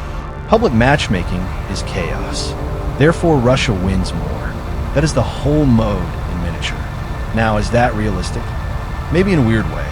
Real militaries that coordinate better win. But War Thunder is not assigning actual military staffs to each team. It is assigning random players with no voice comms, no shared plan, and no patience. So if the mode balance assumes NATO-level coordination but gives players random lobby tools, then the mode will punish NATO. This is why realism and gameplay have to meet in the middle. I am not asking for arcade nonsense. I am asking for balanced authenticity. Balanced authenticity means the game tries to represent real strengths and weaknesses, but also ensures each side has a fair path to victory inside the playable mode. That might mean better NATO systems modeling. It might mean better rewards. It might mean different AI air defense layouts. It might mean weapon tuning. It might mean role-based spawns. It might mean giving NATO more reliable ways to create SCAD corridors. It might mean reducing the practical dominance of certain Russian standoff options. It might mean adjusting victory scoring. It probably means several of these at once, because a systemic problem usually needs a systemic fix. Now I want to address a common bad faith response. You just want NATO to be overpowered. No, I want NATO to have a fair operational ecosystem. That is different. I do not want every AMROM to be unavoidable. I do not want every harm to delete a SAM from across the map with zero counterplay. I do not want harpoons to magically ignore point defenses. I do not want F-15s and F-16s to fly around like invincible gods. I do not want Russian players to be helpless targets. That would be boring. A fair nuclear thunder match should be terrifying for both sides. NATO aircraft should fear Russian SAMs and long-range missiles. Russian aircraft should fear NATO BVR traps and SCAD packages. Ships should be dangerous but not immortal. Airfields should be valuable but not impossible to attack. Strike aircraft should need planning but not suicidal levels of risk. Fighters should matter but not be the only thing that matters. That is the ideal. A real strategic air mode should feel like a contest of systems. Right now it feels too often like NATO has to assemble a perfect machine while Russia gets a machine that already works. That is not asking for NATO supremacy. That is asking for the machine to function on both sides. Now let's talk about bug reports and documentation, because this is where a lot of player anger comes from. War Thunder's modern era is trapped in a documentation problem. For older vehicles, there is often more declassified material, more test data, more accessible technical manuals, and less sensitivity. For modern systems, the most important details are often classified, export restricted, vague, or only describe the manufacturer claims, pilot interviews, government statements, or secondary sources. That creates an obvious problem for a game that wants technical realism. How do you model a modern missile when the exact seeker logic is classified? How do you model an electronic warfare system when its real performance is secret? How do you model radar behavior when software blocks matter? How do you model anti-radiation targeting without full emitter library details? How do you model data link behavior when different nations and variants use different integration standards? There's no perfect answer, but players get angry when the uncertainty seems to be resolved unevenly, when NATO claims are dismissed as marketing, propaganda, or unverified, but Russian systems appear to receive optimistic modeling. Players conclude that the evidentiary burden is not equal. That perception might be fair or unfair in any individual case, but the cumulative effect is real. The player base trust depends on consistency. If Gaijin says, "We require hard documentation," then that standard has to apply equally to every nation. If Gaijin says, "We will not use manufacturer marketing," then that has to apply equally. If Gaijin says, "We need proof of exact variant integration," then that has to apply equally. If Gaijin says, we will use conservative estimates where data is unclear, then that has to apply equally. The moment players believe one side gets the conservative estimate and the other side gets the heroic estimate, the whole balanced conversation becomes toxic. That is why nuclear thunder is so explosive as a topic. It is not just a mode. It is the place where all these trust issues collide. Modern missiles, modern radars, modern SAMs, modern anti-ship weapons, modern SCAD, modern strike aircraft, modern Russian versus NATO tech. All of it in one giant event. Of course, people are going to argue about bias. The mode is basically designed to expose every disputed assumption. And if the match outcomes look lopsided, players will not give Gaijin the benefit of the doubt. They will say, here we go again, Russian bias. Again, sometimes that phrase is lazy. But sometimes it is the only phrase players have for a pattern they keep experiencing. Now, let's be careful with the real-world Russia versus NATO comparison, because I do not want this video to sound like propaganda in the opposite direction. It is not accurate to say Russian equipment is useless. It is not accurate to say NATO equipment is flawless. It is not accurate to say Ukraine is simply using NATO tech, as if the whole war is a clean laboratory test. Ukraine uses a mixture of Soviet legacy systems, Western systems, domestic innovations, drones, improvisation, intelligence support, and battlefield adaptation. Real war is messy, but the broad point still stands. The real-world performance of Russian forces in Ukraine does not support the fantasy that Russian systems are universally superior, perfectly reliable, and effortlessly dominant. Russia has dangerous capabilities. Absolutely. Russian air defenses are not a joke. Russian missiles are not a joke. Russian electronic warfare is not a joke. Russian glide bombs have been devastating. Russian drones and artillery can be brutal. Underestimating Russia is stupid. But Russia has also failed to achieve the kind of clean air dominance that War Thunder-style Russian tech mythology would imply. Russian aircraft still operate under serious constraints. Russian ships have been lost or pushed back. Russian air defenses have suffered embarrassing failures alongside real successes. Russian armored forces have taken enormous losses. Russian logistics have been repeatedly targeted. Western-supported Ukrainian systems have had major battlefield impact. So when War Thunder creates a gameplay environment where Russian systems feel consistently cleaner and more decisive than NATO systems, players naturally notice the disconnect. They ask, if Russian technology is this dominant in-game, why has real life been so much messier? That is a fair rhetorical point. It does not prove every individual War Thunder statistic is wrong. It does not mean Ukraine is a perfect test case. It does not mean NATO gear should automatically be better. But it does challenge the idea that optimistic Russian performance should be treated as the default while NATO performance is treated with suspicion. That is the deeper frustration. Players feel like War Thunder sometimes models Russian equipment as if it is living up to its brochure, while NATO equipment is modeled as if every brochure is a lie. That is the double standard people are angry about. Now let's go back to the match flow. One of the things that makes Nuclear Thunder feel so broken is that the losing side often knows it is losing before the match is technically over. You can feel the collapse. At first, the sky is contested. Missiles are flying both ways. Both teams are losing aircraft. Nobody has full control yet. Then the Russian team starts getting strategic pressure. NATO air defenses start disappearing. NATO players start getting forced lower. Strike aircraft start dying before they matter. Forward airfields become dangerous. The RWR is constantly screaming. Players spawn, fly a few minutes, get threatened, dump energy, and die. The match does not end instantly, but the direction is obvious. NATO becomes reactive. That is the death sentence.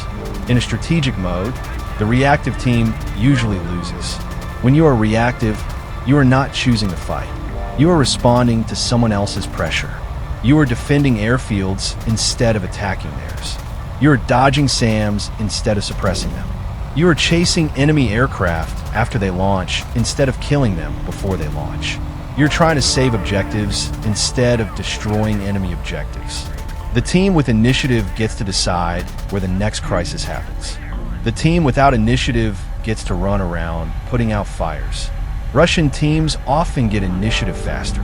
That is the practical imbalance. And again, this is why my BVR strategy matters, but cannot fix everything. A good BVR player can slow enemy initiative. He can contest the sky. He can create local superiority. He can kill or delay aircraft that would otherwise attack objectives. But if the rest of the team cannot seize the initiative on the objective layer, the match remains unstable. Air superiority is a shield and a sword, but it is not the whole army. You need the objective players to use the shield.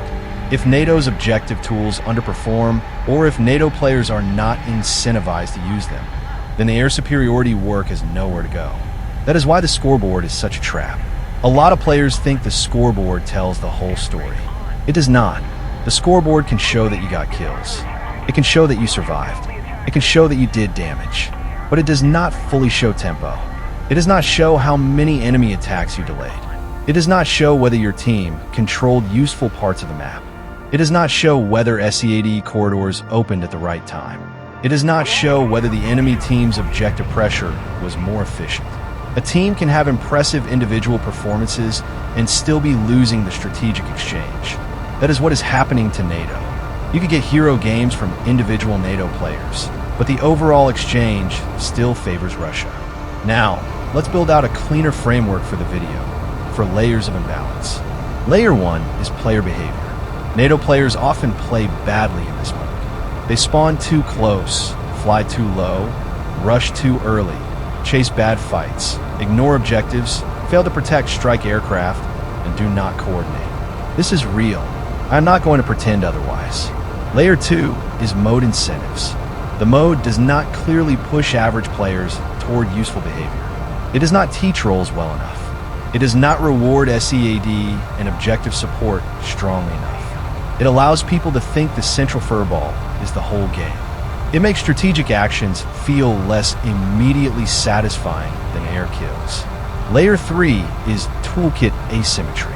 Russian platforms and weapons currently appear to convert into objective pressure more easily. Their SEAD and anti-ship options feel more practical in the mode's actual environment. Their air defense ecosystem creates stronger denial. Their multi-role aircraft compress roles effectively. Layer 4 is implementation trust.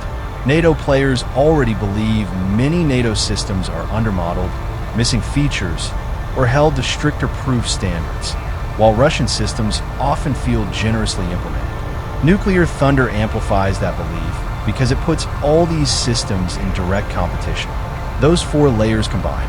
If it were only player behavior, better NATO players would solve it. If it were only incentives, both teams would suffer equally.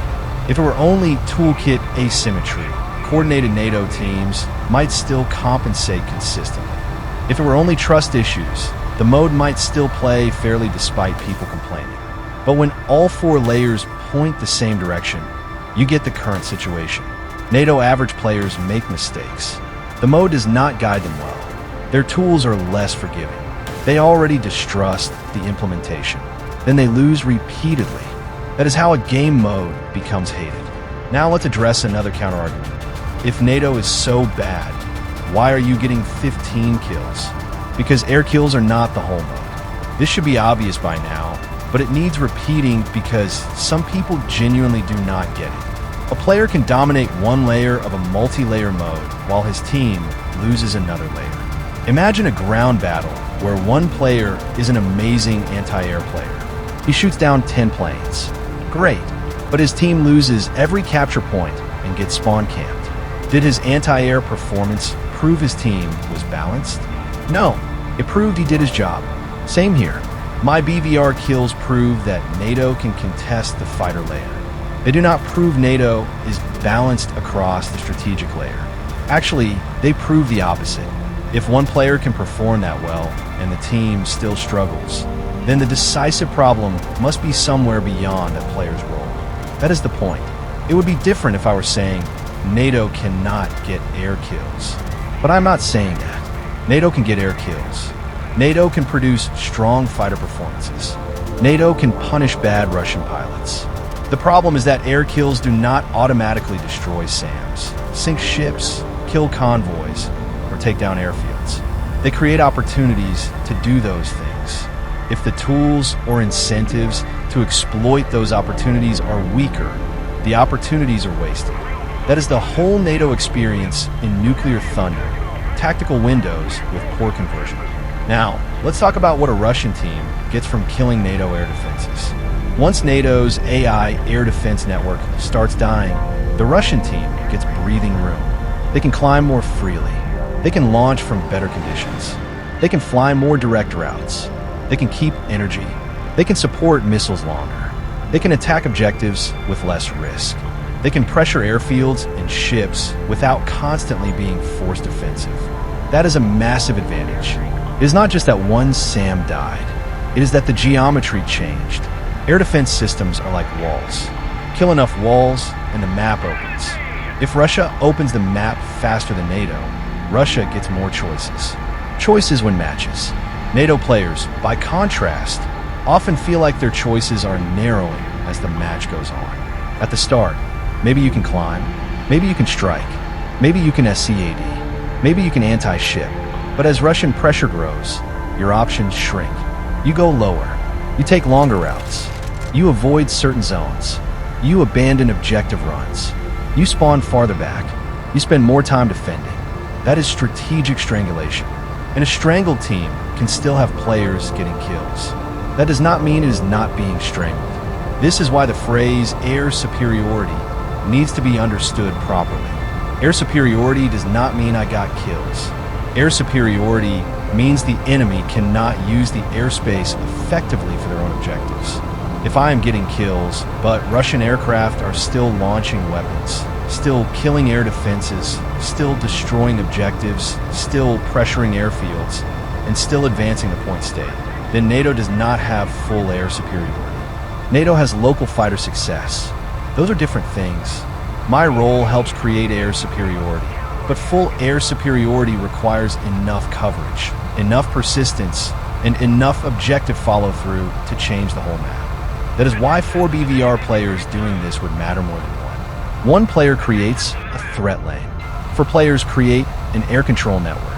But again, if one side needs an air control network just to slow down the other side's average objective pressure, that still proves the mode is slanted.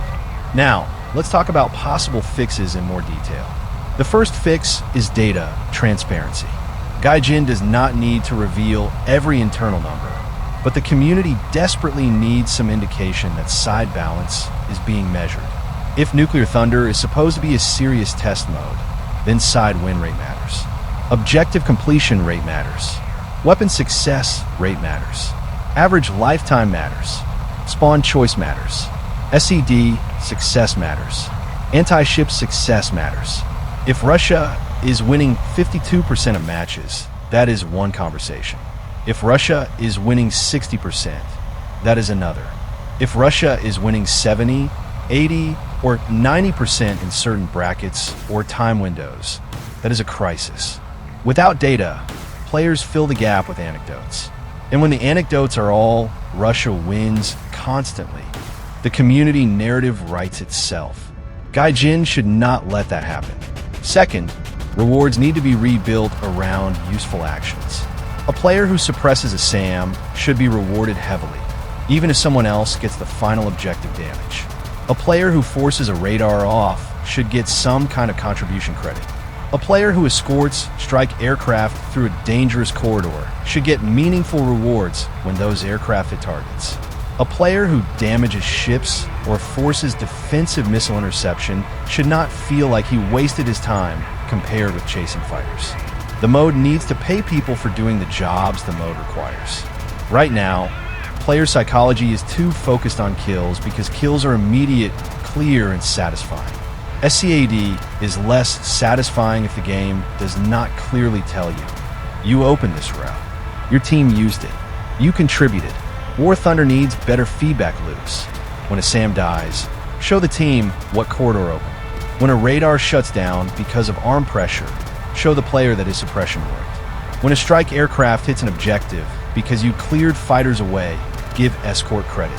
When anti-ship missiles damage or overwhelm defenses, show that contribution. Players will do smart things more often if the game makes smart things visible. Third, NATO SCAD needs reliability review. This does not mean every harm should be a guaranteed kill, but proper launches should produce consistent pressure. If a NATO player accepts the right mission profile, uses the correct weapon, fires into the correct threat, and survives long enough to support the action where needed, the result should be meaningful. If the missile fails because the player launched badly, fine. If the missile fails because the target defended intelligently, fine. If the missile fails because the target was covered by layered point defense, fine. But if it fails constantly because of clunky target selection, incomplete seeker behavior, poor implementation, unrealistic limitations, or excessive interception, that needs adjustment. Fourth, anti-ship balance needs practical testing. Gaijin should not just ask whether both sides have anti-ship missiles. They should test how often those missiles actually kill ships. How many launches are needed? How often are they intercepted? What is the average time to impact? What is the average survival rate of a launch aircraft? How much score and strategic effect does each side generate from anti-ship play? If Russian anti-ship weapons produce reliable ship kills while NATO anti-ship weapons are mostly absorbed or defeated, then the mode is not balanced.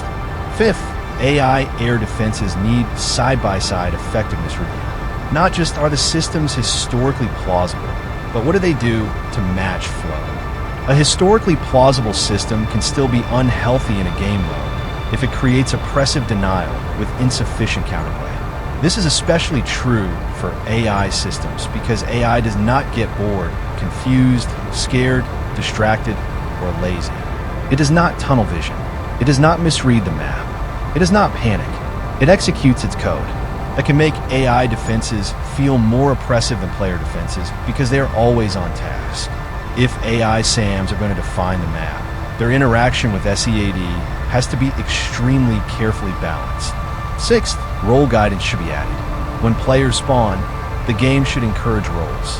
Not force them, but guide them. Something like air superiority needed. Climb and intercept enemy, strike aircraft. SEAD corridor needed. Suppress enemy radar defenses near objective sector. Anti-ship strike needed. Enemy naval group active. Escort needed. Friendly strike aircraft preparing attack run. Rear airfield recommended for BVR climb profile. This might sound basic, but public players need prompts. They need to be told what useful behavior looks like. Otherwise, they will do what War Thunder has trained them to do for years. Fly toward the nearest red marker and die. Seventh, spawn structure could be improved. Rear spawns should maybe provide stronger incentives for heavy fighters and BVR roles. Forward spawns should maybe be risk labeled. Strike aircraft might need safer staging options or delayed objective windows. The mode could even experiment with role-based spawn bonuses or cooldowns that prevent the entire team from mindlessly piling into the same bad approach. Again, the goal is not to remove player freedom. The goal is to make the smart choice more obvious. Eighth, side-specific objective tuning may be necessary. If asymmetric vehicles produce asymmetric results, the objective structure may need adjustment. Maybe one side's air defenses need different placement. Maybe certain targets need different point values. Maybe the number or layout of SAM systems needs to account for weapon effectiveness. Maybe naval groups need different defense levels. Maybe airfield durability needs tuning. This is not unfair. This is how asymmetric modes work. You do not balance asymmetry by pretending both sides are identical. You balance asymmetry by measuring outcomes and adjusting the environment so both sides have fair strategic paths. Ninth, Gaijin needs to separate realism arguments from gameplay health. Sometimes a system might be realistic and still bad for the mode. Sometimes a system might be slightly unrealistic but necessary for gameplay. War Thunder already makes compromises everywhere. The question is not whether compromises exist. The question is whether the compromises create a good competitive environment. If a perfectly modeled system causes one side to dominate public matchmaking, the mode still needs adjustment. That adjustment does not have to be fake vehicle stats. It can be spawn cost, target placement, reward structure, AI behavior, ammunition limits, reload timing, or objective scoring. There are many ways to balance without turning vehicles into fantasy. 10th, the mode needs longer-term iteration rather than temporary event panic. Nuclear Thunder has too much potential to be treated like a throwaway event. It should be a development path toward a permanent modern air operations mode. But that means Gaijin has to gather data, listen to feedback, test changes, and accept that the first version will not be perfect. The community will tolerate imbalance if it believes the developers are honestly iterating. The community will not tolerate imbalance if it believes the developers are dismissing every NATO complaint as code. That is where trust matters again. Now, let's add a section directly speaking to NATO players, because the video should not just be a complaint. It should also teach. NATO players, stop feeding. I mean that with love, but seriously, stop feeding. Stop spawning at the closest airfield just because you want action immediately. Stop taking off, staying low, flying straight toward the center, and acting surprised when 12 different systems want you dead. Stop firing low-energy missiles from terrible conditions, and then deciding your weapons are useless. Stop chasing one damaged enemy aircraft across the map, while enemy strike aircraft are killing objectives. Stop ignoring radar warnings until it's too late. Stop treating your aircraft like a disposable missile bus. Stop thinking the match is about your personal dogfight. Nuclear Thunder is a strategic mode. Play like it. If you're flying BVR, your job is control. Climb, accelerate, stay alive, fire from strong conditions. Do not die for low-value kills unless it actually matters. Force enemy aircraft defensive. Protect SEAD and strike packages. If you're flying SEAD, your job is to open corridors. Do not trickle in alone if you can avoid it. Watch where friendly fighters are. Time your launch so the enemy air defense is busy or exposed. Understand that a failed SEAD run may still have value if it forces radar shutdown, but do not throw yourself away for nothing. If you're a flying strike, your job is conversion. Wait for windows. Do not rush into intact air defense networks. Use terrain intelligently. Coordinate with fighters if possible. Hit objectives that matter, not just whatever is closest. If you're flying anti-ship, your job is saturation and timing. One missile thrown lazily at a defended ship may do nothing. Multiple weapons timed with other pressure can overwhelm defenses. Think in terms of packages, not single heroic launches. If you're defending, defend useful assets. Do not just chase kills. Protect the players who are doing the jobs that win the match. This is how NATO can improve. But, and this is important, NATO players needing to improve does not absolve Gaijin of balanced responsibility. Both can be true. NATO players can be playing badly, and the mode can still be unfair. In fact, those two things can reinforce each other. When a mode is frustrating, players stop playing carefully. They tilt, they rush, they stop trusting objectives. They start chasing kills because kills are the only part that still feels rewarding. They give up on SEAD because SEAD feels pointless. They give up on strike because strike feels suicidal. They give up on teamwork because public teams do not coordinate. Then their behavior gets worse, which makes the win rate worse, which makes the mode feel even more hopeless. That is a negative feedback loop. Good design breaks that loop. Bad design accelerates it. Right now, Nuclear Thunder accelerates it for NATO. Now let's give a Russian side some credit too, because this matters. Not every Russian win is handed to them. There are good Russian players in this mode. There are players who understand how to use standoff weapons, how to time anti-radiation shots, how to exploit air defense gaps, how to force NATO low, how to pressure airfields, how to maintain tempo, and how to combine fighter cover with objective attack. Those players deserve credit. The argument is not that Russian players are talentless or that every Russian win is fake. The argument is that the mode gives Russian teams a stronger average operational structure. Good Russian players become terrifying because their tools already align with the mode. Average Russian players become useful because their tools are forgiving. Bad Russian players still feed, obviously, but the team can absorb it better if the rest of the system is working.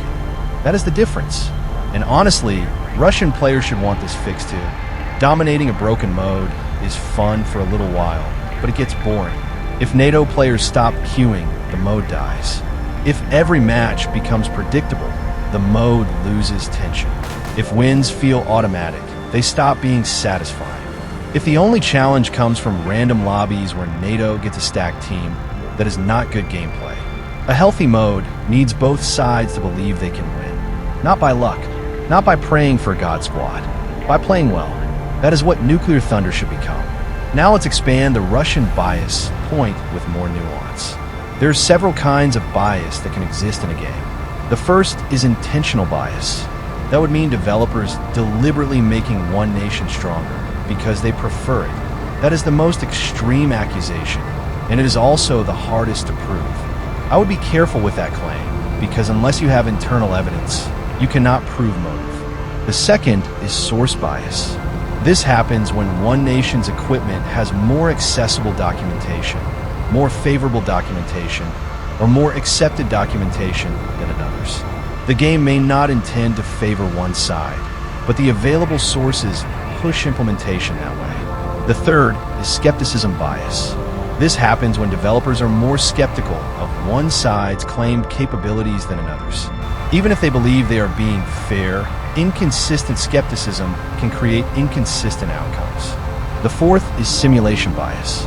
This happens when the game engine models one side's real-world strengths better than the others. This is huge for NATO because networked warfare, electronic attack, offboard sensing, and coordinated packages are hard to represent in War Thunder. The fifth is gameplay bias. This happens when the mode's objectives reward one side's toolkit more than the others.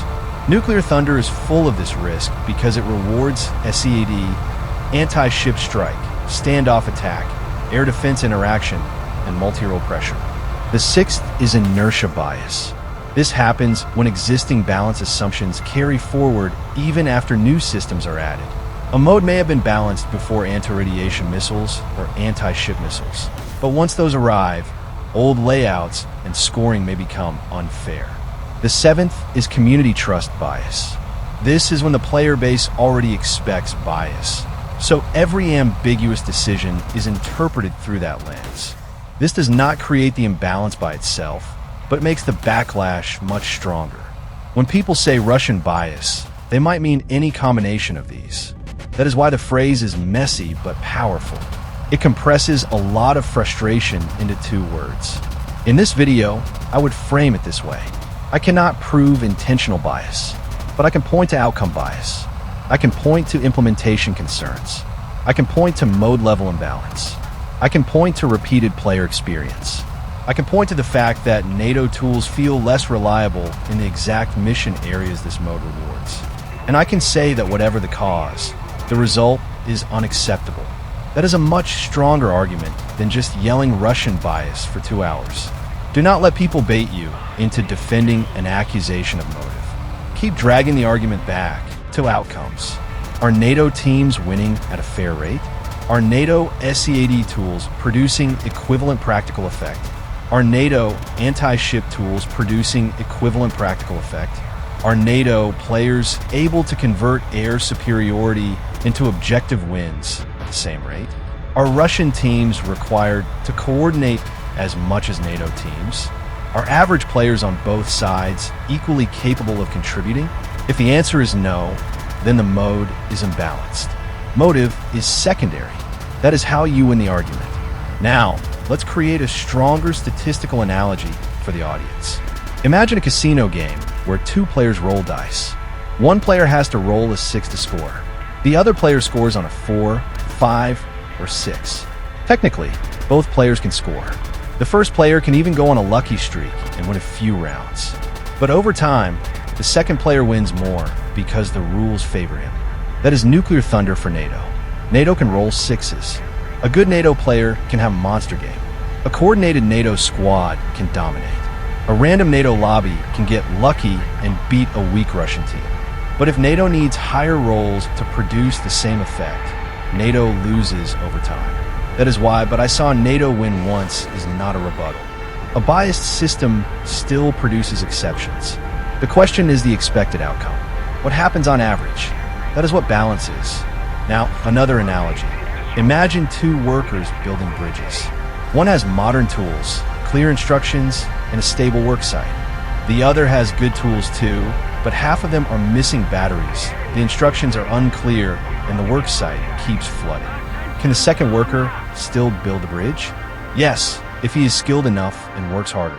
But if both workers are average, the first bridge gets built faster and more reliably. That is the difference between theoretical capability and practical capability.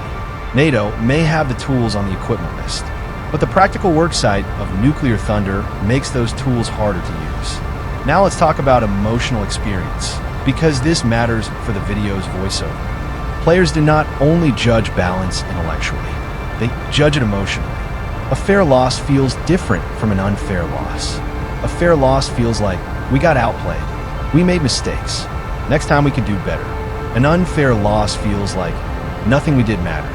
The outcome was already baked into the mode. NATO losses in nuclear thunder often feel like the second one. That is why people get so angry. It is not just losing. War Thunder players are used to losing. This entire game is built on suffering. People can handle getting shot down. They can handle bad matches. They can handle being outplayed.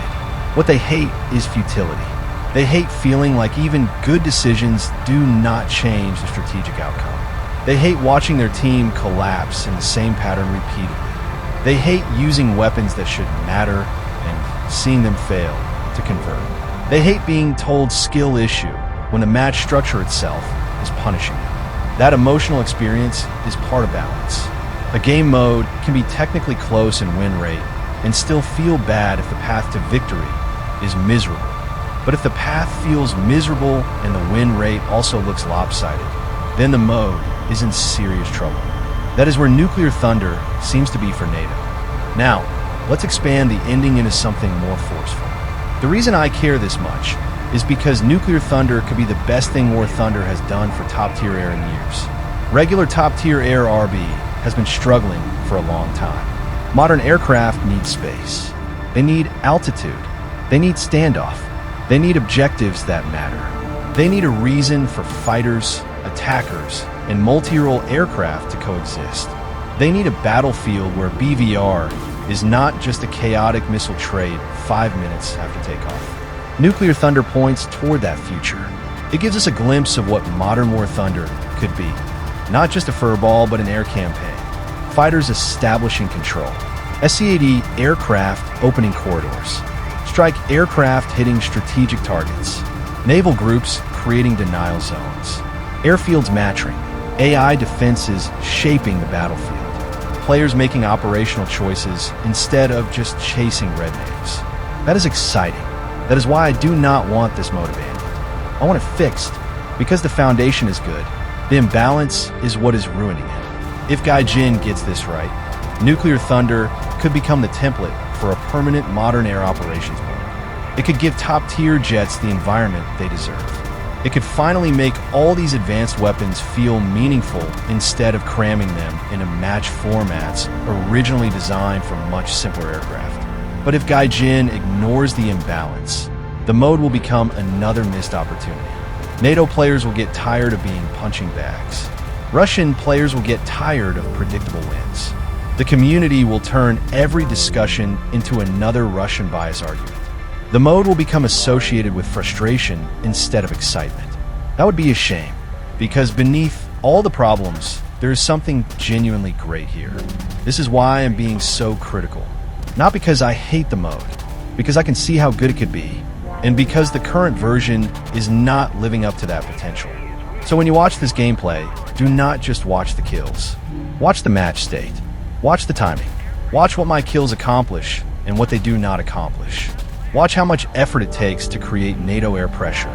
Watch how fragile that pressure is if the rest of the team cannot exploit it. Watch how quickly the strategic layer can slip away despite strong individual performance. That is the whole argument in motion. One player doing well is not enough evidence that the mode is balanced. Sometimes one player doing well and still losing is evidence that the mode is broken. And that is exactly what Nuclear Thunder feels like right now. NATO can win fights. NATO can produce good pilots. NATO can create strong BVR pressure. NATO can have hero matches. But NATO should not need hero matches to compete with average Russian teams. Until that changes, I'm going to keep saying it. This mode is unbalanced. This mode is strategically skewed. This mode exposes a deeper systemic problem in how modern NATO and Russian capabilities are represented. And whether you call that Russian bias, implementation bias, simulation bias, or just bad balance, the result is the same. Russian teams are getting a cleaner path to victory. NATO teams are being asked to compensate with discipline, coordination, and exceptional performance. That is not fair balance. That is not healthy asymmetry. That is not a mode ready for permanent release. It is a brilliant concept with a broken competitive structure. And if Gaijin wants Nuclear Thunder to survive, they need to stop treating NATO complaints like cope and start treating them like data. Because the players are telling them something. The matches are telling them something. The outcomes are telling them something. And the footage in the background is telling them something too. Even when NATO plays well, the mode still fights against NATO. That is the problem. That is why this needs to be fixed. And that is why Nuclear Thunder, in its current iteration, is broken for US teams. If you like that discussion, subscribe to my YouTube channel, A Star Screams.